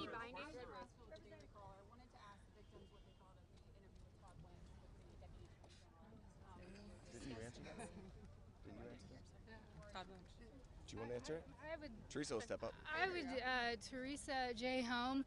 I happy to speak on that because what I will say is she got this airtime and platform. Her voice was elevated way before our voices were elevated here today. And that same calm, manipulative voice that she had so polite there that day with Todd Blanche was the same polite, coercive, manipulative voice that I heard as she was grooming me to then send me off to the home of Jeffrey Epstein where he would assault me. So that's what she was doing for hours, speaking with me, building relationship with me, building trust with me, allowing me to believe that I was going to get this job, a dream job that I had been recruited from my college, flown across the country from Los Angeles to New York City to interview, so I thought. So her voice that day was the same voice that sent me off to a monster. So nothing can be believed from what she says because she's been charged with perjury. I myself could sit there and listen, and as I did, I sat there and listened to this woman's voice lie.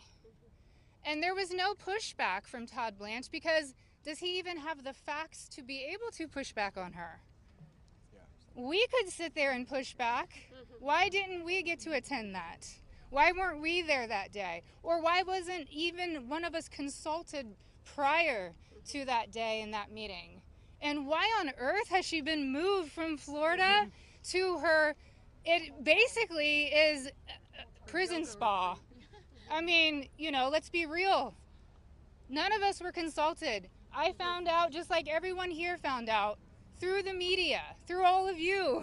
We found out about Ghislaine's transfer. So I'm very angry to sit there and listen. The feelings that come up listening to this woman's voice is repulsive. Yes, I would say it's triggering.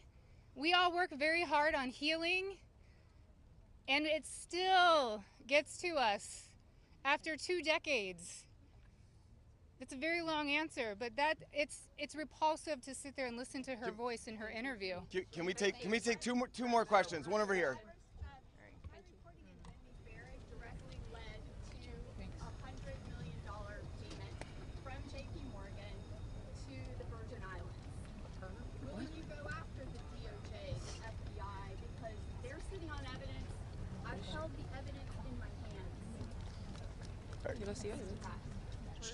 I think that there's nobody that's immune from us going after them if there's a legitimate action to take. So to the extent that that evidence exists, then show it to us and we'll help in every way we can. We stand with the victims.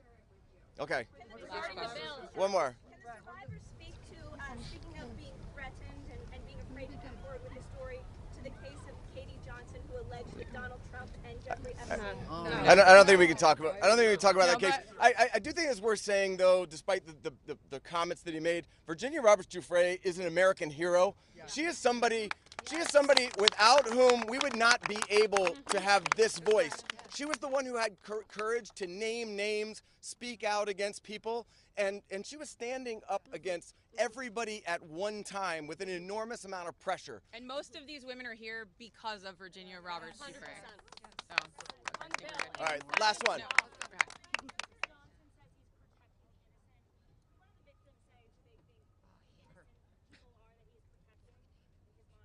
Clearly not us. I don't think that anybody knows, but I can tell you that in the oversight committee meeting yesterday, they indicated that they were all for transparency, releasing the files, and asked us to hold them accountable. Isn't that right? Yes. They said hold them accountable, so we intend to hold them accountable.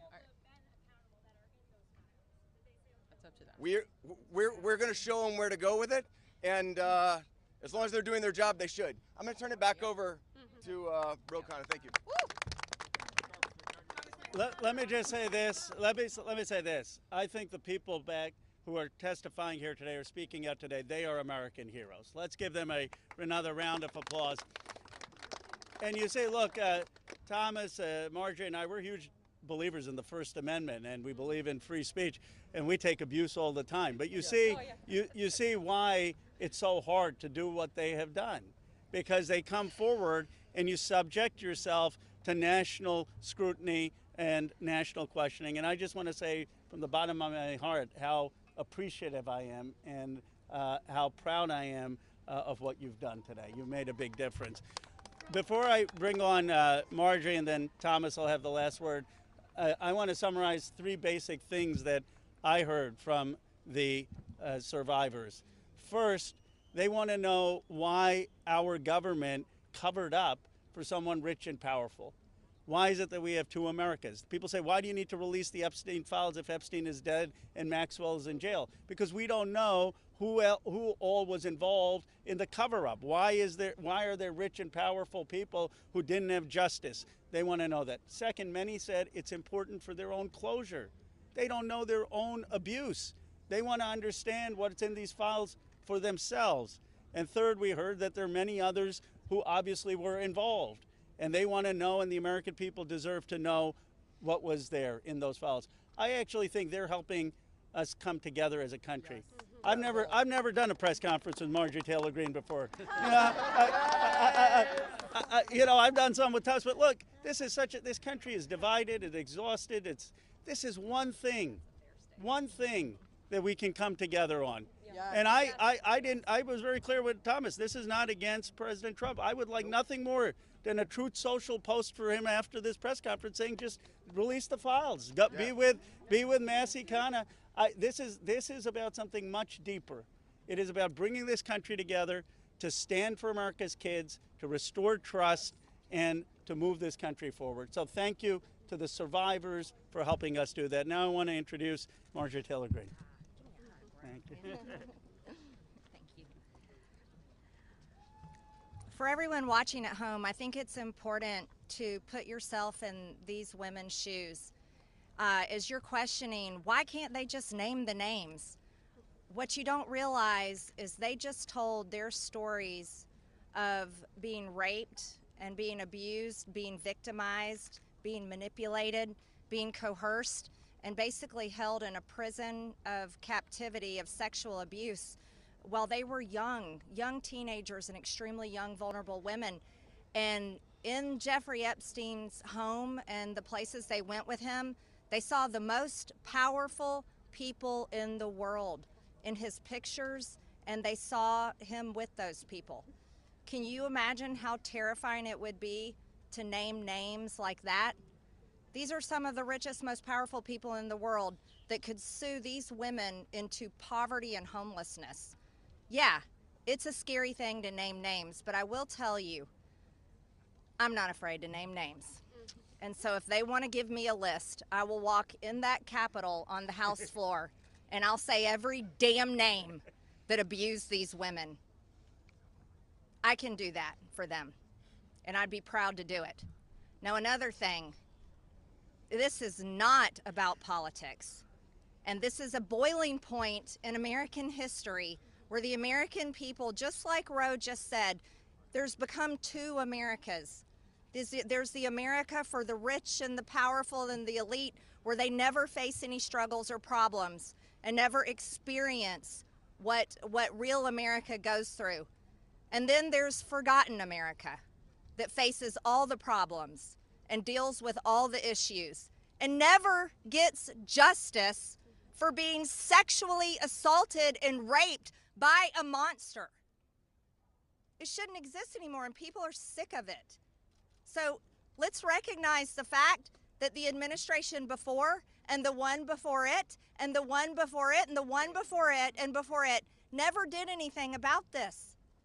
So this isn't one political party or the other. It's a culmination of everyone worked together to silence these women and protect Jeffrey Epstein and his cabal. And this is not just rich, powerful people. Think his drivers, his maids, his chefs, all the people, people that worked in his home, security guards. I heard one story from a young woman that was being raped by Jeffrey Epstein when he was out on work release while he was serving time in prison. and had an ankle monitor on his leg. Guess what? There was a police officer outside that door. So this list of names is quite a list of names, and it doesn't extend just in the rich, powerful circles. It extends down to the very bottom where people were paid.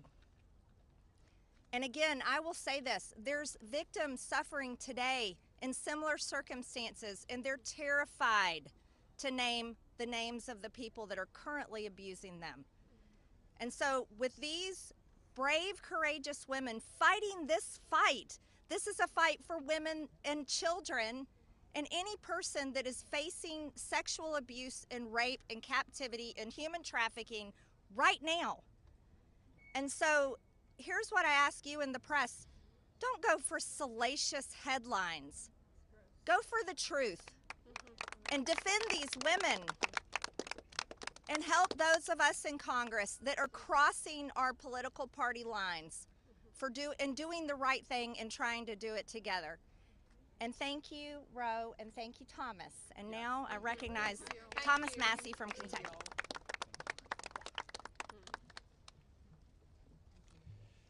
Well, there's 3 branches of government, and we're supposed to keep each other accountable. And that's what we're doing here today in the People's House. We're standing in front of the People's House with real people, not a hoax. And they've told their story. We wanted to give them a platform to speak, and they've had it. They stepped up, and they were brave. But I also today hope that they would persuade my colleagues to join this effort. But I found out something today that happened that I wasn't expecting. They persuaded me to fight even harder. I'm not going to give up.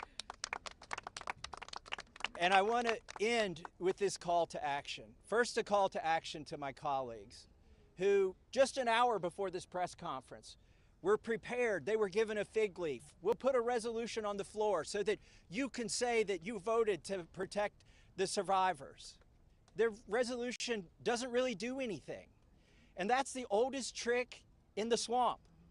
When you want to kill the momentum, when you want to kill initiative, you introduce a placebo, a different bill that does nothing, and then try to pull the wool over the eyes of the American people. That's not going to happen this time. We demand real accountability. I encourage my colleagues, please, there's over 200 Republicans who have not signed this discharge petition. We only need 2 of them to sign it, and every Democrat will sign it, and that will get us the number we need to force this vote, to pass a law, not a polite request to the DOJ to police themselves. No, we need legally binding legislation to force that to happen. And my main call to action is to the people watching these live feeds that are going through these cameras right now. Congressmen, listen to you. Light up their phones. Burn down the phone lines here in Washington, D.C.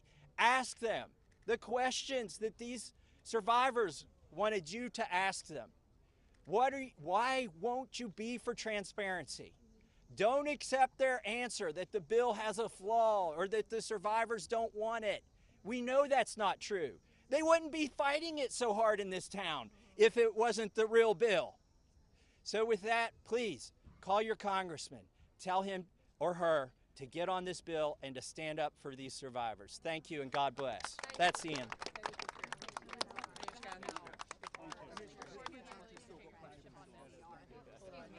Thank you guys very much. This is unbelievable.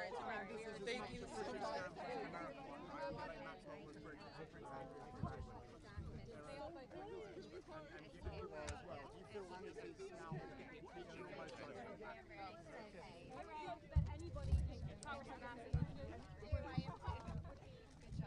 Congressman Massey.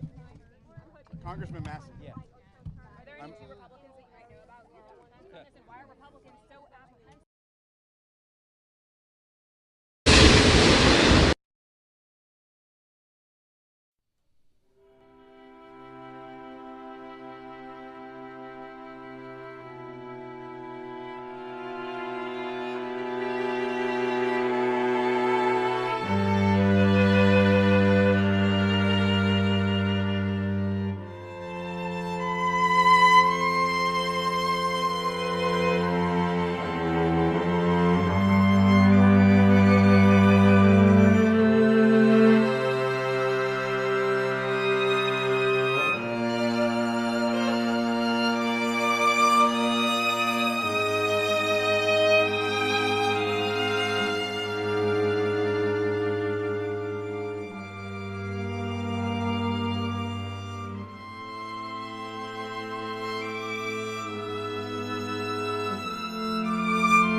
Hey, everybody. Welcome. Uh, we are staying here live. I'm going to be re-enabling my stream, making sure everything is visible again. I muted myself and disappeared myself. So please stick with me, and hopefully y'all can hear me.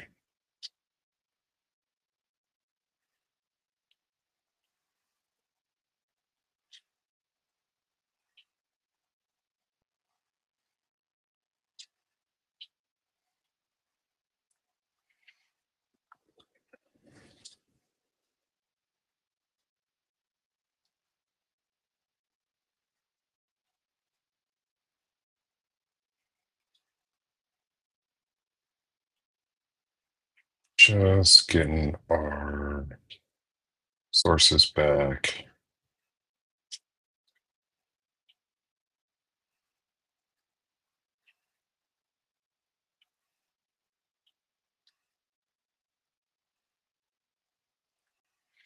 Sorry for any delays here, y'all. We are continuing to broadcast after the historic event today. I'm just working on getting my screen back on. Uh, Bear with me as I get through some technical difficulties.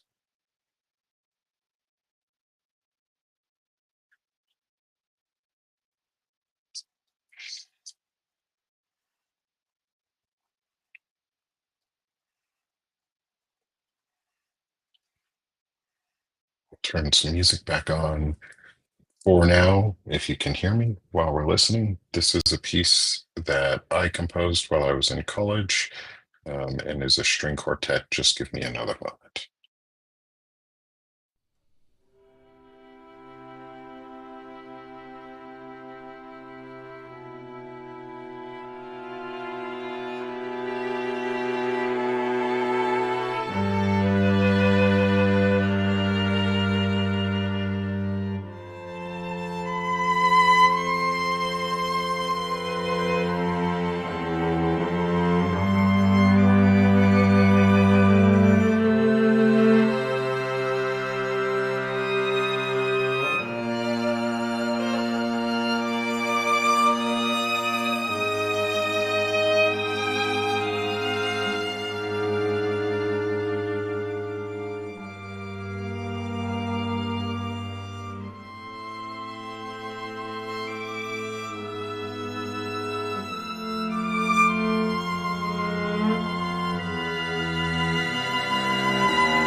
There we go. Welcome back, everyone.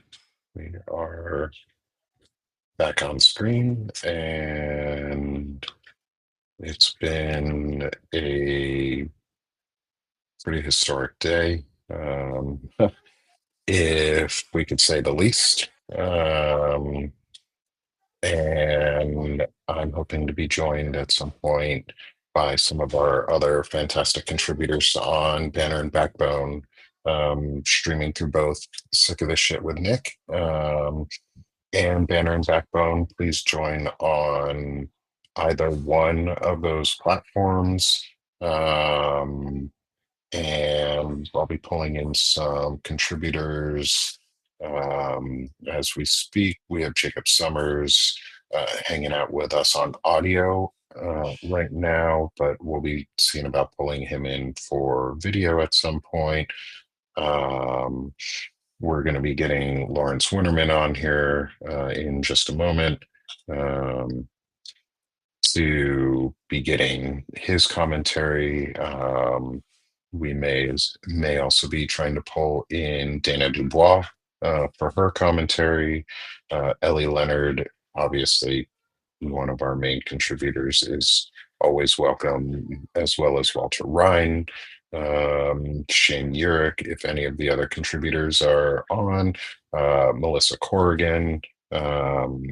anyone available. We can have 10 of our contributors on at one time. So we're going to be hanging out right now here, and possibly switching over to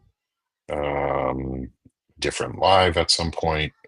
Ellie and I have both been invited at some point to go over and speak with Dean Blundell and Zev Shalev, one or both, and however it may be. But it's been an incredible day so far, to say the least.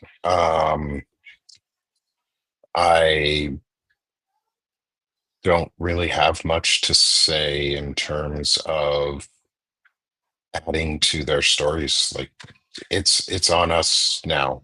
Like, if you haven't taken the opportunity, maybe pause this and come back in a couple minutes and go call your congressman, um, and um, your contributor, um, or your legislators. Sorry, go call your congressman, your representative, and have them sign on. If you're in a red state, call your congressman and senator. Um, and oh, I've got Lawrence hiding in the background. I didn't even see him. And call your representative, and have them sign on. Like, wow, good morning, Lawrence, or good afternoon, Yeah. to you. Good How are you? afternoon. Man, I'm blown away. What about you? Yeah. I Yeah, feel there's like we just saw a really nuclear not much to bomb. say other than wow. Yeah, we just saw a Um, nuclear bomb go off on the steps of the United States Capitol.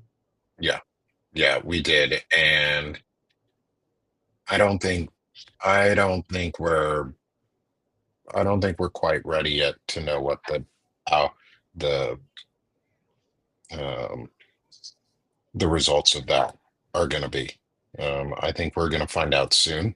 Um, with our, like, a call to action for everybody is, again, please call your representative and call your legislator. Lawrence and I can easily pause our videos for a moment and do that ourselves. So you will see us do that. Yeah, Um, I think everybody should. I honestly, I'm going to make a bet right now that by the end of the day, there will be 2 more Republican signatures on the discharge petition, and that it will make it to the floor. Like, yeah. I never thought I would cheer Marjorie Taylor Greene in a speech, and she spoke twice, and I thought she was pitch perfect, and Was. I was proud of that person, Marjorie Taylor Greene, in what she said and what she was doing. And if she can do it, if Nancy Mace can do it, they said that Nancy Mace has joined the discharge petition, which I think was pretty obvious yesterday, after she left the closed door hearings where she was clearly moved and in tears. Yeah. I think there are at least 2 other Republicans who are sane enough to hear what was said on the steps of the Capitol today and sign the discharge petition, because my God. Yeah.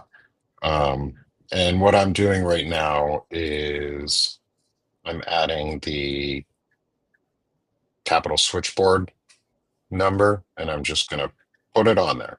Nice. So please, everyone, call the Capital switchboard, call and speak to your representatives, and give them a very just basic and simple and but heartfelt reminder that it's their duty as congressional leaders to sign this discharge petition and release the Epstein files and ensure that they're fully unredacted, aside from personal identifying information for the victims, Right.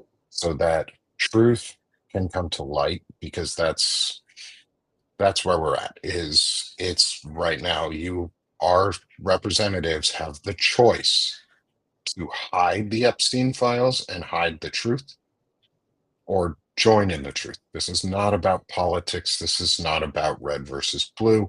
This is not any of it. This is every single one of us as Americans needing to come together and do our civic duty at least once. Because if you don't call, you're signaling to those women, you're signaling to all other women that you don't believe them. Yeah. Yeah. I've been very open about the fact that I was sexually molested. I was assaulted when I was 8 by a creepy old pedophile in a shopping mall. And that one experience really wrecked me and affected, my whole life. Yeah.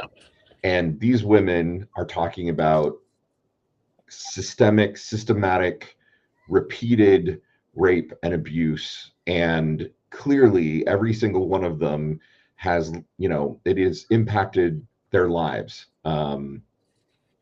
profoundly. And I think they all spoke very eloquently about that today. I don't see how you can be a human and not be moved by what we heard today and want the truth to come out. There was one of the women said very clearly, there are people in this government who know more about her abuse and more about her past than she does, because she's suffering, PTSD, trauma-related amnesia, which is a real thing. Ask any veteran. Right. Ask any veteran, ask any other survivor of abuse. Like it is a real thing. And it's horrifying that like there are files that contain information about her own life that she doesn't know. And so, just for fairness, just for plain fairness and, standing up for what's right for these women. And as they pointed out, like Virginia Giuffre and all the other women for whom the damage was too much, right? And who took their own lives or, fell into, patterns of behavior that led them essentially to die, to kill themselves, that we have to do the right thing for these victims and to make sure that something like this can never happen again. It's vulgar and disgusting that it's been covered up for this long. Yeah, and I think that's really the end of it. Is it's vulgar and it's disgusting and it's been covered up for decades at this point. Like there's no reason that we should be at this point in history right now where we are even having to discuss this. Like we shouldn't even have to be here, but we are. We're still here. We're here right now because people refuse to believe women. People refuse, not only women, people refuse to believe survivors of any abuse. And they refuse to believe. I don't know why. I can't understand why they refuse to believe it, because I fucking believe. Like if you don't believe after today, if you don't if you're still someone who's sitting there going, it's a hoax, it's fake. I don't know what to tell you. Like I don't know what to tell you if you listen to this today and go, that was fake, or this was a hoax, or they're not real, or their stories aren't real. Like, get the fuck out of my life.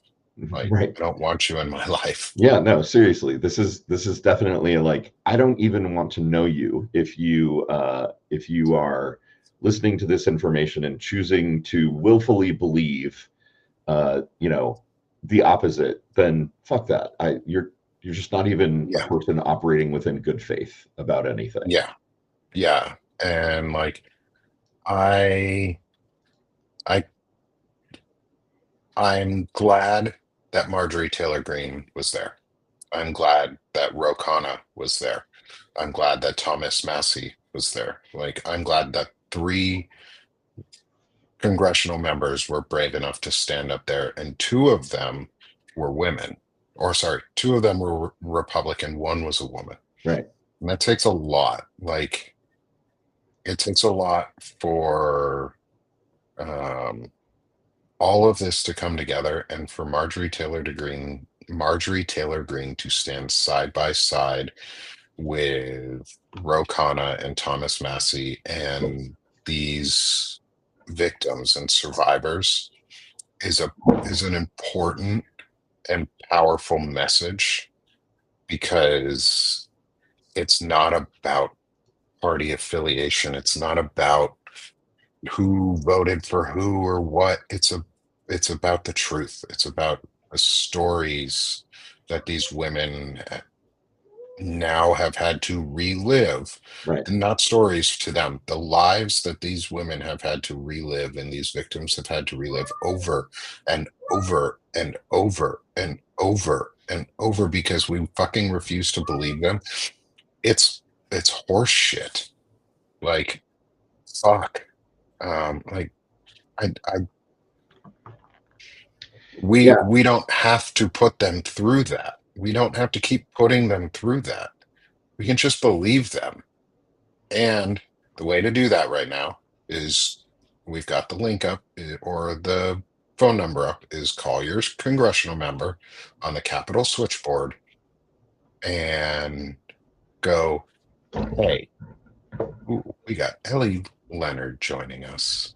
Oh, excellent. Welcome, Hey Ellie. guys. If you want Hey, to turn Ellie. your phone sideways I do. and I do go, want to do that. there we go. Now we got full screen, Ellie. There we go. Sorry, techie. Welcome. Thank you. Welcome, Ellie. I just, before we get to having you speak through as much as you want on this, is call your representative in Congress if you live in the United States.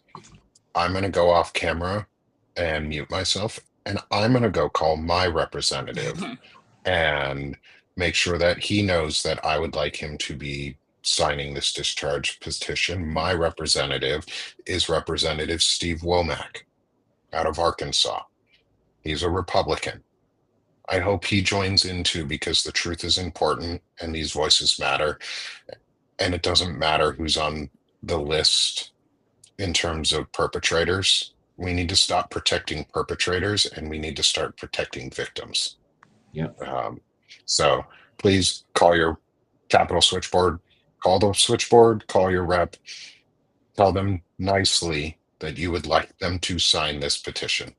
But tell them with heartfelt welcome, Ellie. Hi. So glad to have you.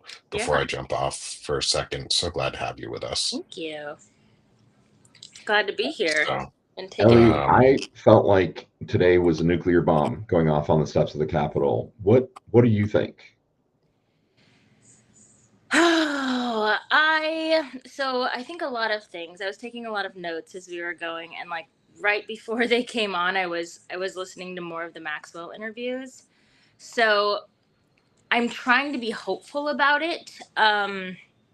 It's very hard for me to trust Marjorie Taylor Greene. It's very hard for me to think that she will absolutely follow through on it. The other, Lauren Boebert wasn't there, but she is, supposedly on the side of bringing out these files. I don't know. It's I know what I want. I hope people follow through. I hope people are scared. I know there was a lot of intentional distraction today. Like if you looked on Truth Social, obviously there's no discussion. They were talking about releasing the hostages, which is great, but that was being used. That cause was being used. Hi, Dana. Hey, Dana. Hi, guys. So Ellie's telling us kind of what she thinks of what we just saw. I cannot wait to hear your feedback, because I'm just walking around like I'm stammering kind of by what we just saw. I'm going to move you to the screen so I'm not looking off to the side. Can't wait to hear what you have to say. Well, I'm trying to be hopeful, right? I'm trying to be hopeful. Having dug into this stuff for not so long in my life, but as long as it's been going on, this should very much have stopped in 2008. Like it should have been completely over. The evidence was there. They had 44 minor victims, again, who none of them were contacted when he got his non-disclosure agreement. or not non-disclosure, what I'm saying, non-prosecution agreement. Mm-hmm. That case like is a crime on its own. The representation of that case is its own criminal case. The people who prosecuted that case, on the side of justice, quote unquote, should be prosecuted for their position in that case. There's so much. If all this was released, if we knew just everything that was behind this whole case, there's so much corruption on so many levels of like the judiciary and politics and money, along with this sex ring. Like there's so many different things that have just fingers out into these different kind of political communities and locally in Palm Beach, but then like in New York City and then like in Washington D.C. There's just so many, just like it's like rebar. It's just like stuck into all these different communities of power. I don't blame the women for not wanting to say who their abusers were. Like, For sure. they would be crushed. If you think about this entire case happened in 2008 after they came forward and nobody told them that he was going to walk free. Like, no one told them. That's the level of protection that they have. Like, they're like you and I. They don't Literally have nothing. lawyers, right? They don't have money. They don't have prestige. And then on top of that, they're dealing with trauma. So it's like, I'm hopeful that this is something because this felt bigger. Hi, Nick. This felt bigger and it felt like more. But I mean, that was to me who wanted to watch and who has intent behind why I'm watching and who wants things to change. But you go over to Fox News didn't stream any of it, right? And so I was are we wondering that they didn't stream any of it. No, nothing. MSNBC streamed the whole And they thing. were just preaching to the choir, right? Are we just preaching to the choir? The only people who are seeing this, the people who wanted to see it anyway. And like the flyover was planned. Like we knew about the flyover days before, and I question what was scheduled first. Was it this press conference scheduled first, or was the flyover for the leaders scheduled first, right? And that would be Was that the plane that was interrupting? That was really loud. that was a military flyover. That was on purpose, and That it was was supposed. I said that to my daughter. I was like, "Oh, I bet Trump sent those planes to drown everybody out." I'm like, "I'm just kidding." Right. But No, for I knew real? about those a couple of days ago. I knew they were going to do those, and supposedly it's because he was meeting with these world leaders, and that's what Fox was obviously broadcasting, and so it was supposed to be like a big welcome for them, and it's like, no, that's not why you did that. So it's just, and then the stuff that came out yesterday. Was it yesterday? The 33,000 files. I mean, they're very interesting. I'm going through them. I have questions about a lot of them, but then at the same time, it's stuff we already had, right? And so it's like, it's this constant, we hope you're dumb enough to know that we're just handing you something you already have, and then that will hold us off a little bit longer, and you won't complain, and you will be okay for a little while longer. So I hope today is something. I took a lot of notes. There were a lot of names. There still wasn't the name of the person they named in the Maxwell transcripts that they weren't supposed to name. That person was not there today. I still have a lot of questions about that, and I'm trying to figure out the ramifications of that. But ultimately, like the ramifications are on the victims. It's not on any of the abusers. It's not on any of the people in power. It's not on Todd Blanche. It's not on Ghislaine Maxwell. Like, they literally, if they want anything to happen, or if they want to be protected, or if they were wronged again, like legally, it's all on them, and that will continue to happen. And that's my take. That sucks. Like, we need to change that. Like, that needs to not be the way that our legal system works. Like, I get innocent until proven guilty, and I'm not against that in any way. But innocent until proven guilty doesn't mean not bad during the until proven guilty part. Like, we should be protecting victims as much as possible. And take that a step protecting further. Those, right? Like, believable until proven unbelievable, right? Yeah. That's the problem we're running into is we're making them prove that this happened to them instead of believing them first until we can prove that it didn't happen. We're taking the innocence thing and we're putting it on the people who are accused rather than the people who were abused. And we don't require that of them. No, and like we need to force the laws to be changed. Like we can do that. We hold the power as people to do that. And I think at some point soon we have to. Like that has to, part of the accountability agenda that Ken Harbaugh talked about yesterday has to be accountability for acts perpetrated like this. Like these people can't get away by doing this. Like they can't keep getting away doing this, or victims aren't actually going to get any like justice. Like the whole point of the justice system is justice and not protecting those who are potentially perpetrating crimes. It's about protecting victims and protecting others so that crimes don't happen again. That's what I was learned the justice system was about. Like, yeah. My thought, I hear everything that you are saying, Ellie, and I know you have been so immersed in this. Like, I find reading your work is educating me every day. But here's what I saw today that is giving me hope. That I'm still like, did I just witness that? Really?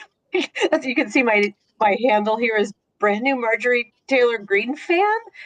What I saw was a huge schism that has really not happened under Trump's leadership in the Republican Party. The fact that this was led by two prominent Republicans, one of them Marjorie Taylor Greene, who'd already been throwing signals, that she was differentiating from Trump. But that final call to action, and that it was coming from like a white man from Kentucky saying, I know all the Democrats will vote for this. I only need two of you, and it's time, and I'm not going away. That kind of stand, after elevating and believing all of these women, like my jaw keeps falling like 3 stories down. It's so far on the ground. I've never seen anything like that happen. And that has to be, to me, I mean, Marjorie Taylor Greene is not suddenly, some like liberal hero, some women's rights champion. She sees that this is a moment where it's more powerful to create her own brand away from Trump than it is to align with him. And Massey, right? He sees this as well, clearly, or they wouldn't be doing it. These are calculated Republican politicians. It's not like I'm like, wow, it's the goodness of their hearts and they just want to see justice. There's something in it for them. And I'm really hoping this is not a dead end and they get shut down. It has to be signaling that there's momentum in the right direction. I mean, it gave me chills to hear her say, like, you all are afraid to bring up the names. Give me the names and consequences be damned. I will read them. Like, that was so powerful. Virginia, that was a boss move. I keep saying this, you guys. Marjorie Taylor Greene gave like speeches of a lifetime today. Fuck. I know, and I don't know what to do. I'm so hesitant. I'm like, but acknowledge that she did it. Right. At the meta story there is she sees this as a moment to take down the power infrastructure that is, which is Trump, and to emerge on top. Right? I mean, that's what this is signaling to me, anyways. I think that's there's a political gain to be made. Lawrence, Lawrence and I were chatting about this. Like, I called him the second it was done because I was in my car. You had some really good things to say too, Lawrence. Well, I mean, there is gamesmanship going on here, right? Like all of the Congress folks, Ro Khanna, Thomas Massey, Marjorie Taylor Greene, they all see this as a thing that they can use to elevate their own profiles, for sure. They also happen to be doing something that is standing with the survivors of sexual abuse, right? And centering the voices of these victims and calling for the release of the files. knowing full well that it will rock the foundations of American democracy, right? Like if the full files are released, I think we all strongly suspect that people in both parties who are very powerful are going to get named and named and shamed and hopefully prosecuted as pedophiles, as molesters, as perpetrators of a crime. And I think that it is important in that it is signaling that there is a crack inside the Republican Party that we should be going all in on to help exploit, right? Like, do I want to seriously root for Marjorie Taylor Greene and Thomas Massie? No. But do I want this split to bring down the Trump administration? Absolutely. And yeah, I also want all of the women to get justice, So I feel like there's an obvious good, and then there's an implicit good. Right. It's There's one all of this those talk things about where two things can be true at once. Right. Yeah. The Trump derangement syndrome that people think we're just deranged. I'm like, we're not. Just literally every single fucking thing that's happened under his regime has been awful. I think it's important as, the liberal Democrats or liberal leaning folks that we are, at least, like, to acknowledge when someone on the other side is doing something amazing. They're doing something amazing right now. Like, fuck yeah, that took a lot of courage. Never let it be said that we're a monolith, right? Like, they want to do something great. I'm all here for it. Do I look like I have a second head? I just realized I'm like totally aligned. Yoshi, you're kind of like you're a Dr. Seuss character right now for sure. Trying to get that glare out of the back of mine too. I think so. I have a lot of thoughts about this, like on a deeper level. Yeah.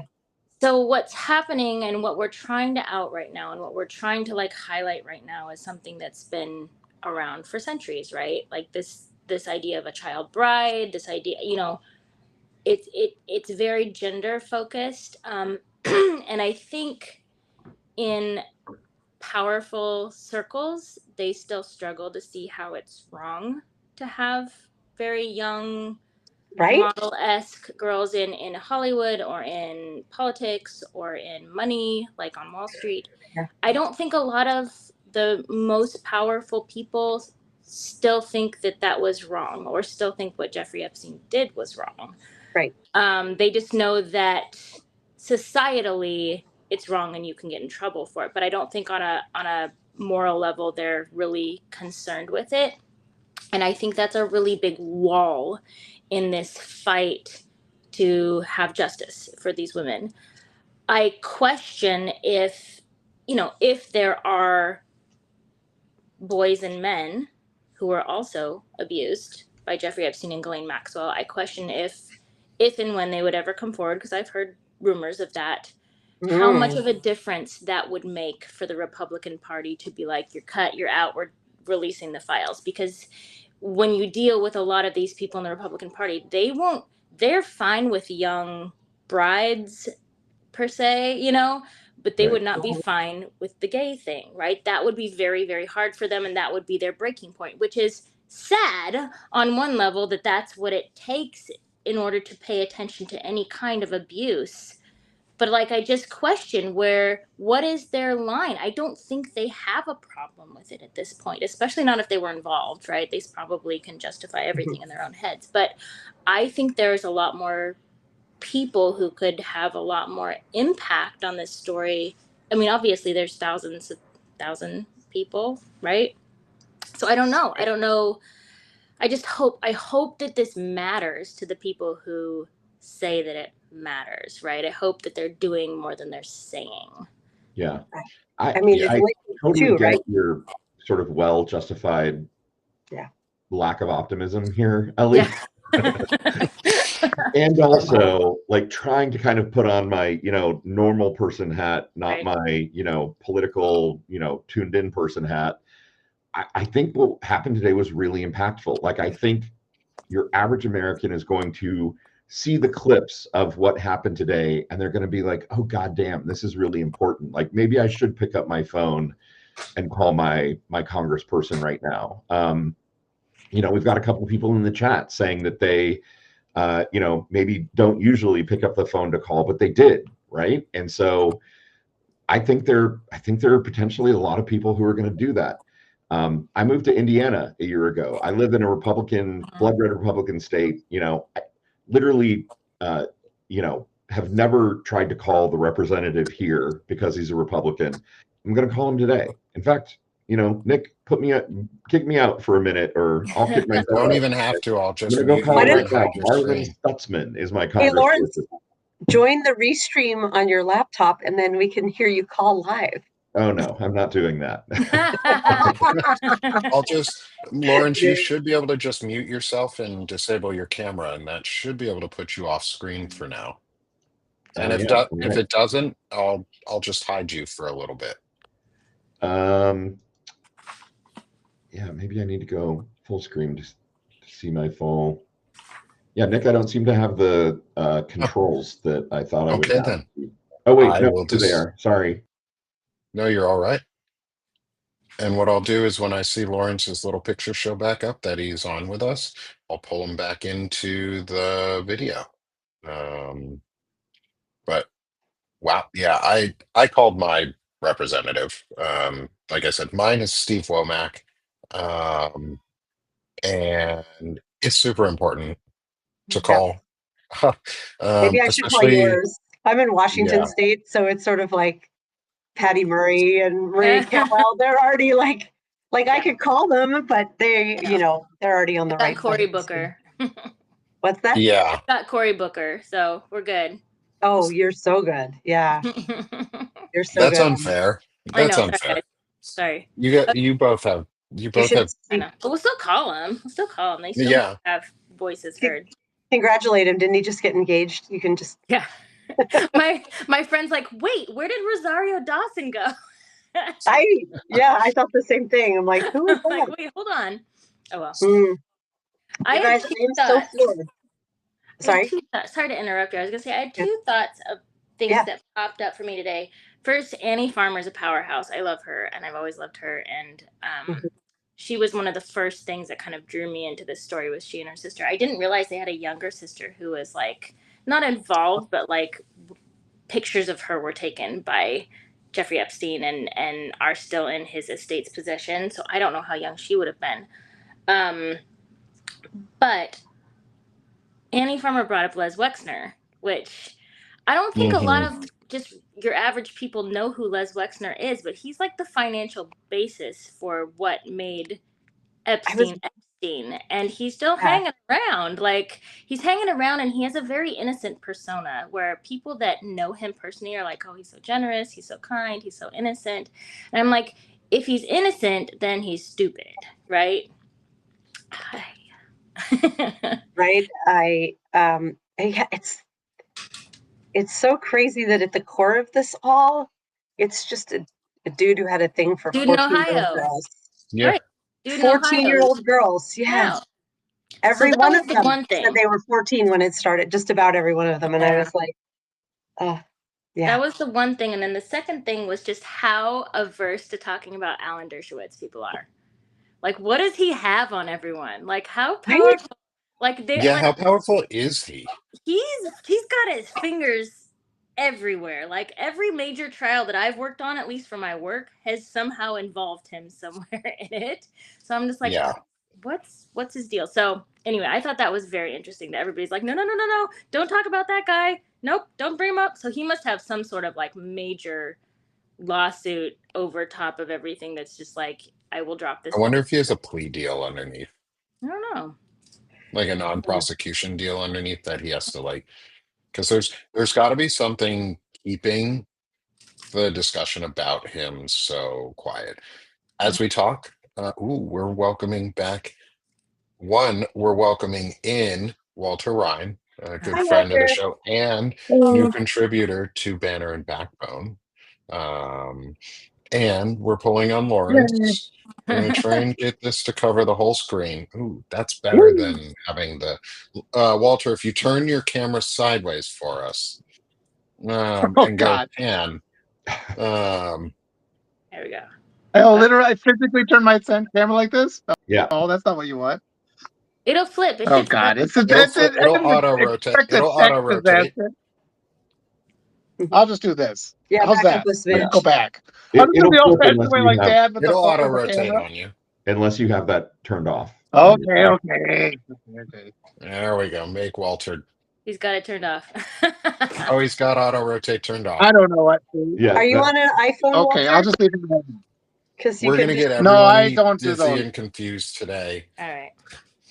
Yeah, let's just stop doing that. I'll just leave it like this. I just want to say hi real quick because I saw you and I thought this was super cool. So, and I hadn't seen Ellie before, so Hi, it's nice to I meet wanted to you. say hi personally to Ellie. Yeah, it's nice to Yeah, meet nice you. to see you. Yeah, thank you so much for I'll streaming just that, lean back Nick. there. Because as you may have heard, I know you were listening in on the Daily Whatever this morning as you were getting your properties ramped up.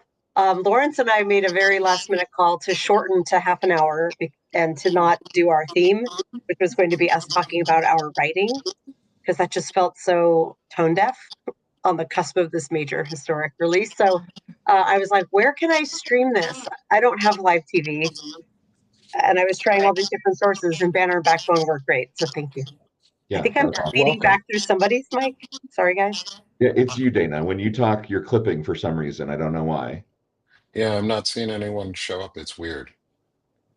Now we don't hear it. Oh, it could have been Walter's bouncing a little. Hello? Because we're now. Can you hear me now? I can hear you. Yeah. Okay. Yeah, it's me. Oh, I'm feeding back. it's me. I'm the problem. It's I was me. gonna say, who's gonna sing? Yeah, all of us. Someone had to do it. I mean, Yeah, I'm always happy he to is take it. part of the problem. He could release the files. Like, Well, we'll see. release the files, dude. It's not that hard. Like, at this point too, like if you don't release the files, you are actively Complicit. in the cover up of a child sex trafficking and child rape and abuse scandal. Like, Yeah. you are actively complicit if you do not release the files. If you are a member of Congress and you vote no, I am now considering you actively complicit in covering up the the files. Like, you Yeah. are fully actively complicit. 1,000%. No ifs and or buts. Like, fuck you people. Yeah, I just said that. So I just called my congressperson, Marlon Stutzman of the Indiana 3rd Congressional District, and I Thank you, Lawrence. said, like, hey, I've never called you before. I need you to go put your name on that discharge petition and get this on the floor, and then I need you to vote for it. And if you don't, I will see that you are not the right representative for the Indiana 3rd Congressional District, and I will work against you because you will be complicit in covering up a child sex trafficking ring, and that is disgusting. And no one who covers up a child sex trafficking ring should hold any office in the U.S. government. So unfortunately, it was just voicemail, right? Like, they must all be freaking out over there because it just went directly to voicemail. But I hope they listen to that message, and I hope that, because I mean it. If you're covering this up, like Nick just said, you're fucking complicit at this point. The sad thing for me was my congressperson had a staffer actually answer, which means it's either a good sign that Steve Womack had a staffer answer, or it's a really bad sign that not enough people in Arkansas, especially in my district, are calling him. And if you're in Arkansas, I know some of my listeners are, some of my supporters are, because I'm in Arkansas. Love for more of y'all to start coming out of the woodwork. We need more of us. We need to flood the zone today. Like, it needs to be flooded. We need to have as much noise going towards these folks as possible in a good way, because it's important. Because if they hear from us, they either respond or we vote them out. Like, and then mass protests. Like, if nothing happens, like, at this point, there has to be a change in the public attitude, and things have to, like, there has to be a strike. I can't strike because I'm a reporter who doesn't get paid by people, so I'll still be doing it. But everybody else who has jobs, y'all should figure out how to strike. I start tomorrow, so I can go on strike. And this is a great opportunity too to talk to people in your community and tell them to make the calls. I think I mean, these are great. These streams are great, and everything. All the work we're doing is important. But the most important thing is that person-to-person connection, that word of mouth. And there's a lot of people in our community that you see all the time that are not going to hear a word about what's happening. Yeah. I mean, the media is controlled. It's through these independent journalists that any truth is even shared at all, the way things are. So yeah, if we can just get out and encourage people to make those calls, that'll make a big I impact. just sent a text to my family. I'm not sure. Yes. We're politically active, but I think they've given up on Marlon Stutzman a long time ago. So I just was like, here's his phone number. I just did Give it. them a call. You know they will too. Yeah. Jane's gonna give The them a talking to. conversations might be more important.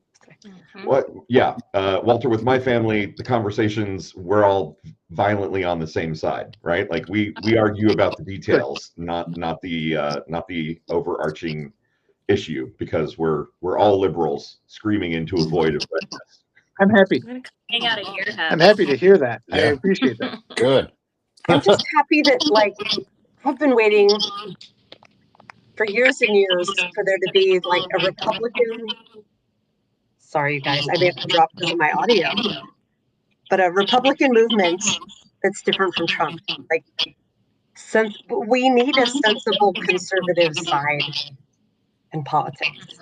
Yeah, we can't have a two-party system That's a when one of the Democrat. parties is completely insane. Like we Yeah. need an actual, like, fact-based, rules-based Republican Party. They may be conservative and we may hate everything they want to do, but like at least not crazy people who, are actively covering up a child sex ring.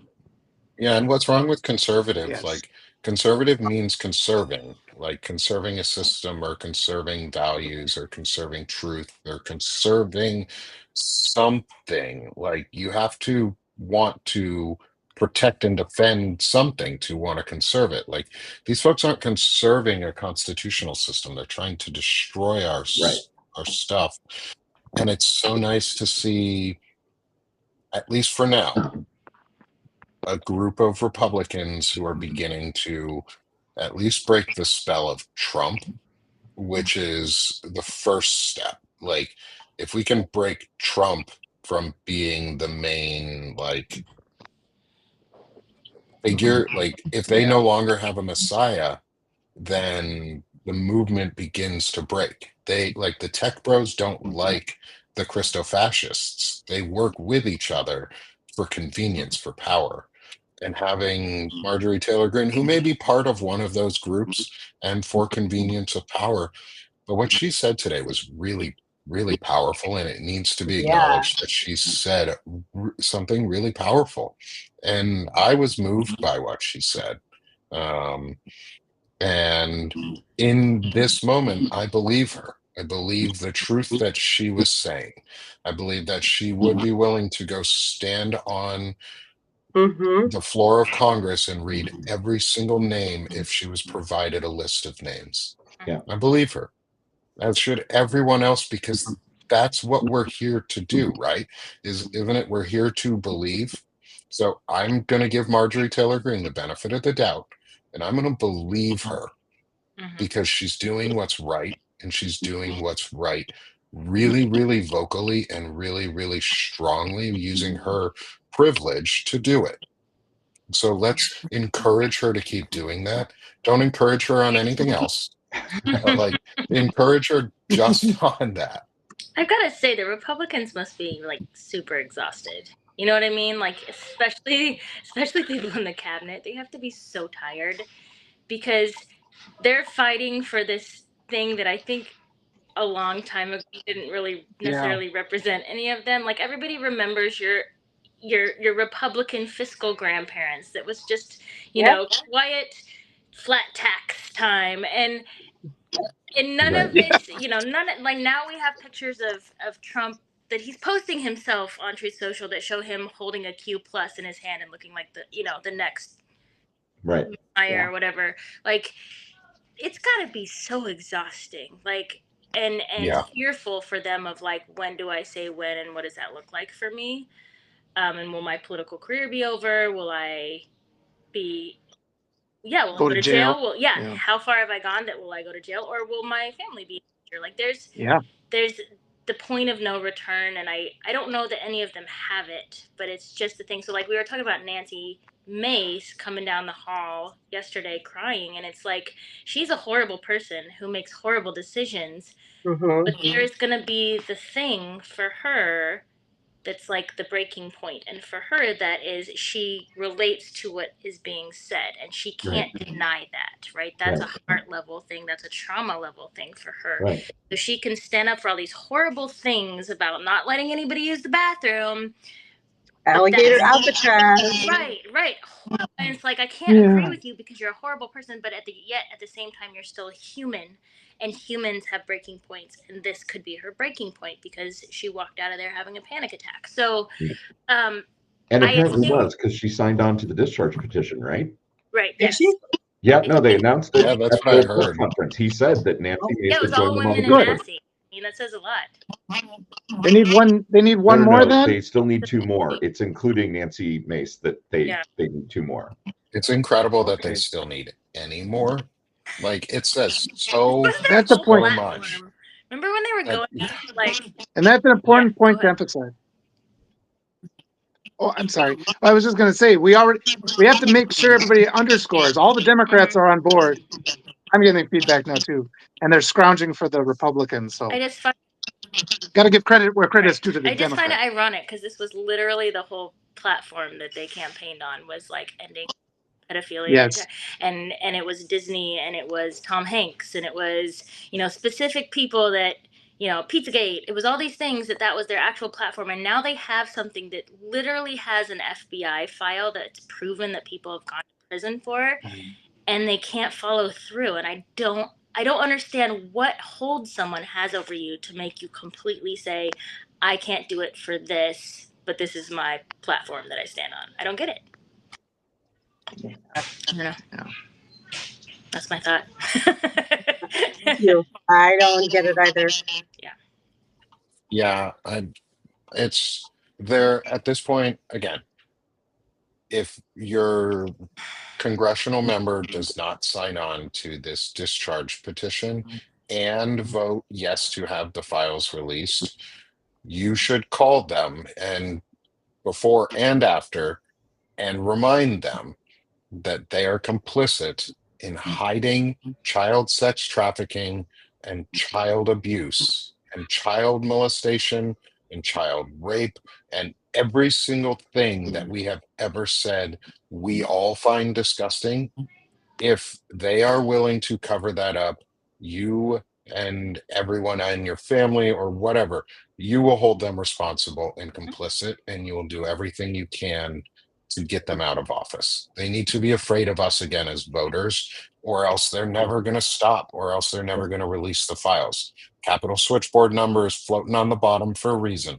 Call your representative, tell them to sign the discharge petition and vote yes to then release the files. Yes, please. Especially if they're 100%. Republican. I'm gonna hop off. I have to go. I know, oh, we're all okay. I'll stay on for a minute longer if you both need to hop off, because unless you and Lawrence just want to have like a quiet time. Bye, guys. Thank you, All Ellie. right, bye, you Hi, guys. Walter. We'll see you again. I'll be online unless I have to hop off too. So we'll see y'all again. And we'll pull So I'm out just of this Zoom view. checking headlines to see like if there's any breaking news after the press conference. So this is interesting. It looks like so she's not my representative, but Indiana Representative Victoria Sparks, who is a Republican, apparently was there and listened to the entire thing. She wouldn't commit to backing the effort, but she said she wanted to listen because the women who shared their stories of abuse, quote, deserve justice, but that she is still weighing, quote, what is the best approach? So it sounds to me like that's a person who is potentially swayable. I'm going to call her off, even though she's not my representative, and add my voice. I think that You said Victoria Sparks. Sparks, SPARTZ. Oh, with a Z. That's so like bad marketing. Someone already had the URL with an S. Right. Yeah. So it's going to be the women, you guys. It's always the women. Right. It's the Honestly, I think Murkowskis. exactly. We should be targeting the Republican women. Yeah. and calling those folks, because they are probably going to be the most open to actually standing up for other women on this. Yeah, because if it wasn't them, it was one of their best friends in college who had something similar happen, right? Right.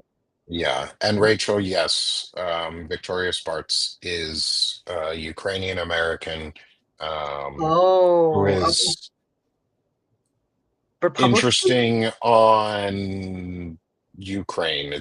I won't go into that because that's not what we're about today. But if you're in Victoria Spartz's district specifically, so if you are in Indiana, uh, congressional district number 5, please call her. Please call. Please leave her a message.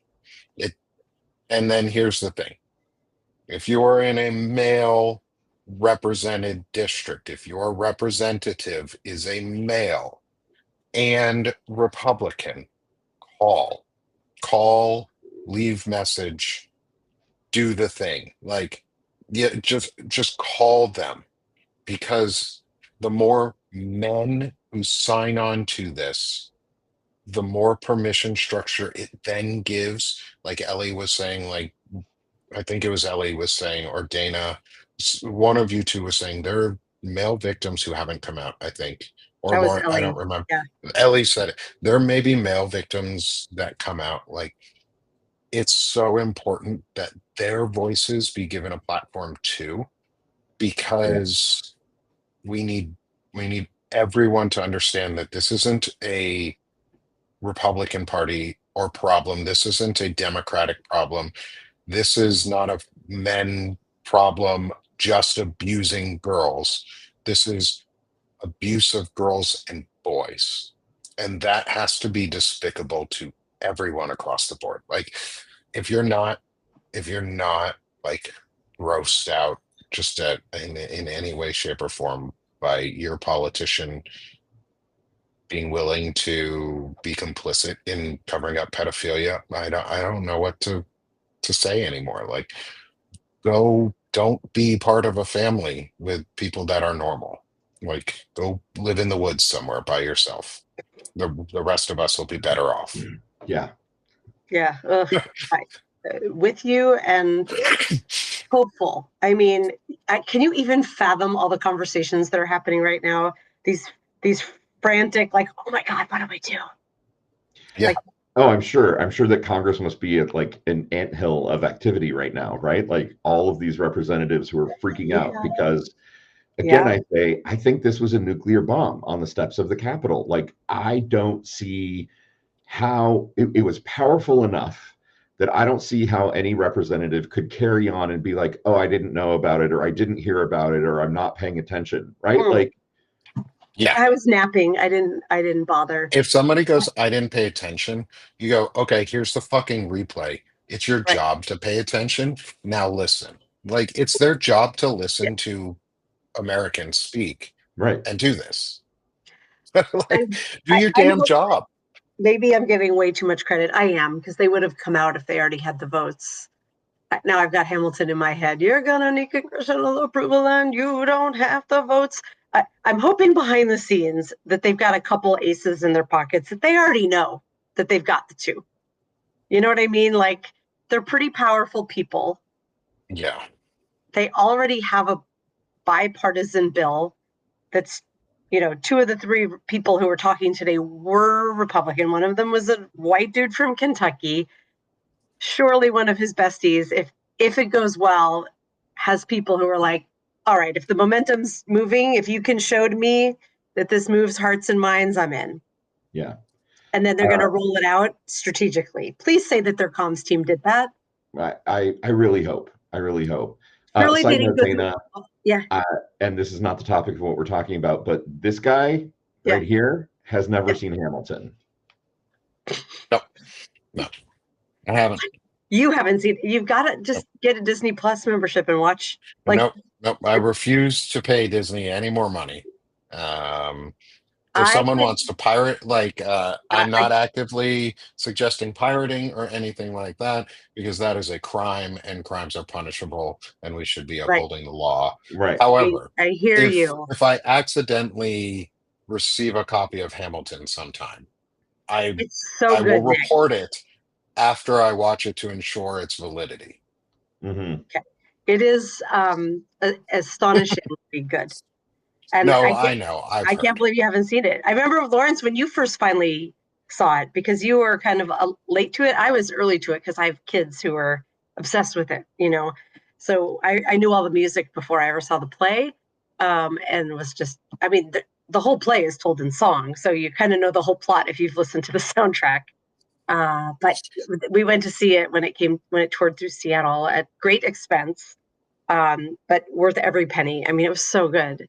And it's like, how often do you get to witness like If once you in a love lifetime politics art in and your American lifetime? history, regardless of how you feel about hip hop or Lin-Manuel Miranda, it is a must-view Yeah. masterpiece of human It's more creativity. Lin-Manuel than anything else. It's not the hip hop. It's not any You're of not a the other. fan? I'm not a fan of him. He's Really? so he's so pretentious. Like, don't come at me, dude. Like, I know you're worth a lot of money and way bigger than I am. Please don't come at me, dude. Like, but I think Wait, you're a you think Lynn is pretentious going to come after prick. you? Lynn doesn't care what we have to I'm say. I getting don't a think. phone call from Lin-Manuel Miranda right I now. mean, My I have texts are written blowing music up. before. I have written music before, and I did one day want to be a professional composer, He just This but texted is that me and said, dream "There's has chance set now, sail. bro." It's kind of It's too late now. unfuckable. It's just so good though. Like it's Yeah. masterful storytelling.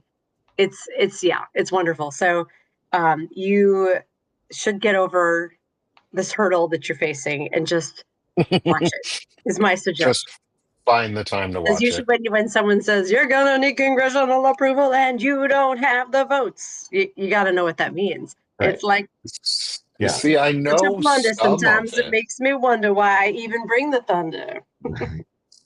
I love Debbie Diggs too. Oh my God, sorry, nerding out. But You want to be at in the any room where rate, it happens. I right now I would like to be in the rooms where it is happening, because you know that these rooms are all over the country right now. I'd love to be a little Russian bug on the wall right now, Russian bug. sitting in the White House, listening to Donnie just shit himself Right. after all of Absolute that. meltdown. I thought it was Am I in- very clever yeah. and strategic, kind of bringing it back to the press conference. Yeah. That several of the people named Trump, but to address him directly and say, please, you're powerful. Please put your weight behind this bill. Right. I thought that was very smartly done. I think it's really effective to call to his ego. Right. To be totally honest, like, he's an ego-driven animal. Yep. Like, that's all he thrives on. And they know that. And they weren't calling him out as part of it. Like, they even purposely and intentionally for them. I mean, yeah, there was a little bit, but they weren't calling him out like so much to say he was fully involved. It was just, hey, you have power. You're the dude who can do You're a it. big, Help strong us. man. Help us, please. Be the big, strong savior. And Yes. I know they were playing that a little bit too. And I hate that they Smart. have, like, it's smart, and I hate that they have to do that. Like, Also, can I be an asshole? Oh, sorry, you weren't quite done yet. what underlying bigotry? Like, it sucks. Yeah, they're playing to his ego, and that's smart. I also think, God forgive me for saying this, because I'm going to sound a little bit like an asshole, but I can't remember her name now. The woman who spoke first, who they had front and center the whole time. Right. They picked the stunning blonde model to put front and center and to speak first, and that was intentional, right? To get his attention, because he was like the other. You could hear his creepy voice being like, "Oh, they weren't. I can't do his voice at all. They're not hot enough." Like, Now, I won't do his voice because I don't want to insult the victims and the survivors in any way. Like, today won't be a day that I'll do my Trump impressions. I'll save those for another day. And it's just it's too much.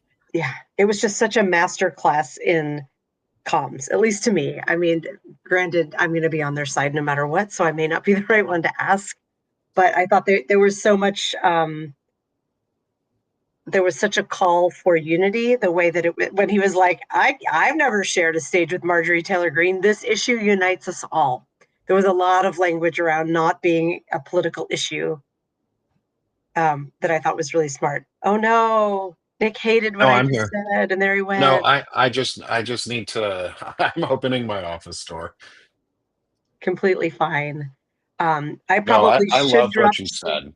Thank you. I should probably drop because my youngest starts high school today as a half day, and I've been completely neglecting my children other than to be like, you have to listen to this. This is history. Yeah. Yeah. Nick, I can hang with you a couple more minutes, but then I need to drop to you probably at 15 after. Yeah, and I think we can at 15 after. I think that marks a good point. We'll have been on for over 3 hours here. And what we'll do is between Lawrence, myself, Fred Pogue, we'll put out tons of videos from today's recording. We will put out shorts. We will make sure there's posts and things available so everyone has access to it. I think it's really important that we keep this message out. And I'm just really glad, Dana, that you joined. Well, thank you. Thank you for sending me the link. I really appreciated it. Always. Yeah, it was. I'm I'm laughing, Lawrence. Imagine if we like our theme today for the Daily Whatever show was supposed to be like talking about our writing, and my writing this week is like 3 short essays I wrote about reemerging into the world of dating when an old relationship ended. I'm like, that's just so tone deaf right now. Right. Like there was like a hurried call 10 minutes before go time of like Lawrence being like, we need to end early so we can watch this live. And I'm like, yeah, and we need to just talk about what's about to happen because how can we put and we did have a few people join like, hey, I thought you were going to be talking about writing. And we were like, we will, not today. So, I'm still laughing when you were talking about posting shorts that I'm like, yeah, it's just hard to come into the conversation right now and be like, let me navel gaze for a moment and talk about my memoir when like history is unfurling in front of us. History is happening. Yeah. I loved what you guys did with the show this morning, though, was pivoting like that. Like I thought that was really good. I listened to the whole thing while I was setting up my stuff because we had to contact our production assistant, our interns, those free interns, our board of advisors. It was really like we had to be agile. Yeah, no, we just super agile. Was Lawrence was the cat involved? Oh, well, I mean, they're always involved. There's a towel on my desk right here because the cats have decided to sit here and observe me up close when I'm doing important work. Of course. Yeah. Yes, Kira barked her approval and said, oh my God, I don't know if I can turn my laptop around enough so you can see how cute my dog is being on the end of the sofa. Very cute. I love her so much. But every time she hears Lawrence's voice, like when we very first start, she is Winterman's dog. Like she hears Lawrence's voice and me sitting here and runs over to the edge of the sofa and is like, treat now, please. Because she knows I always give her one to be quiet. So it makes sense. Yeah. It's not just Kira. I have several men trained to do the same thing. Oh, I'm so proud of you, Lawrence. Why can't I train men like this? Why can't I train men? I'm not good at it. I'm not good at training dogs either. I'm just free will. I mean, men get compared to dogs. That was a rhetorical question. I don't actually want to train a man. I think on that happy note, I should go. Right. And on that note. Release the Epstein files. Release the Epstein files. Release. Please sign the shit, Republicans. Just do it. You have a path forward to get out from under Trump. They see this as the opportunity to take him down. That's what this is. Yeah, they should. This is a form of mutiny. I'm okay with that. Yeah, we should be like, fucking finally. How many years have we put up with this dude? They're finally, and then it's Marjorie Taylor Greene is just so fucking weird. But my virtual hat, I'm tipping to her like, fuck yeah, I will cheer on anyone who will give speeches like that on behalf of victims if she follows through. Mm-hmm. Yeah. But she put herself out on the line. That was her political career. If this doesn't work, she's kind of fucked. So thank you for streaming it. Banner Backbone. Thank you for Lawrence. I really was so grateful to have a place to watch it. Thank you for having me on. You're welcome. Thank you for joining us, and thank you for putting your voice in here with ours. Of We course, appreciate it.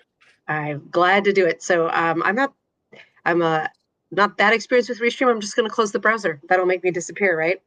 I think so. Yeah. Yeah. And you Okay. should be good. Thanks, Danny. Bye. Bye. And it did. Look at Yeah. that. Where it's Nick and Lawrence for we're gonna close this out here over the next couple minutes.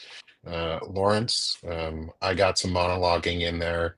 Dana got her final monologuing in there. What are your thoughts, my friend? Yeah, I continue to think, optimistically that what we saw today was a pretty unique thing in American history, and I think it is going to have a real impact. This is just like gut sort of having existed in this political reality for a while now. My gut instinct is I think this is going to cut through. That may be wish casting, but I think seeing, a pretty extreme Democrat and two pretty extreme Republicans coming together, it by all appearances very amicably, right? Like they truly seem to work well together, and they all clearly seem to think that this is deeply important. And by centering the voices of the women, of the victims, I think they broke through. I really do. And so, I'm gonna, I know political predictions are a dangerous game. I'm gonna predict that by the end of the day today, there are two more Republicans who will put their names on the discharge petition, which means the full House should be able to vote on it. Then of course we have the regular machinations of the American government. There will need to be a matching effort in the Senate that will need to pass. Then a combined bill will have to go to the desk of the president, and whether Trump will sign it or not is a whole other ball of wax. But for the moment, I'm at least hopeful that the House can actually do something on this. And yeah, that's my story. I'm sticking to it. Good. It's a good story. I think we're all at the point of something can be done. Something can be done. Yeah. And this is the moment in time. If you want to get civically engaged, if you want to get involved and you want to be a part of restoring our democracy to something that we actually want to have and want to live in and want to be a part of, now's the time. Call the Capitol switchboard, call your representative, have them vote yes on the discharge, sign it, and then vote yes on releasing the files. And if they don't, hold them to account and hold them to be culpable for protecting and complicit in child pedophilia and child sex trafficking, because that's what they're doing. Yeah, I mean, it comes down to messaging, right? And that kind of messaging, I think, will break through. Like, if you don't vote for this, you are complicit in a cover-up, one of the biggest cover-ups in American history of a child sex trafficking ring, a pedophilia ring. Like, that's fucking disgusting. How can any person kind of live with themselves if that is the case? So yeah, like how are you there? Yeah. So thank you, Lawrence. I think on that note, we can close for today.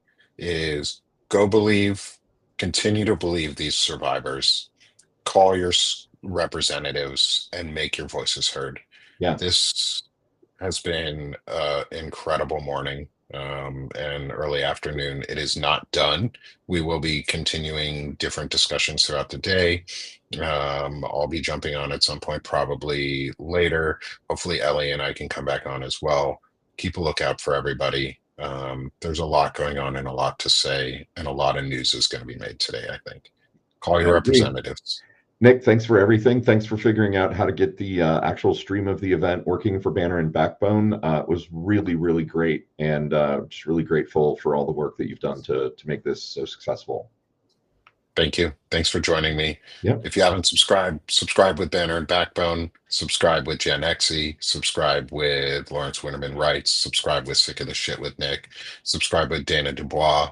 Walter I forget Ryan, Dana's. Ellie Leonard, Walter Ryan, Ellie Leonard, Shane Urich, Melissa Corrigan, Jacob Frederick Pogue. Summers, Frederick Pogue. Join all of us. Join us on Banner and Backbone. Join us in our friends of Banner and Backbone.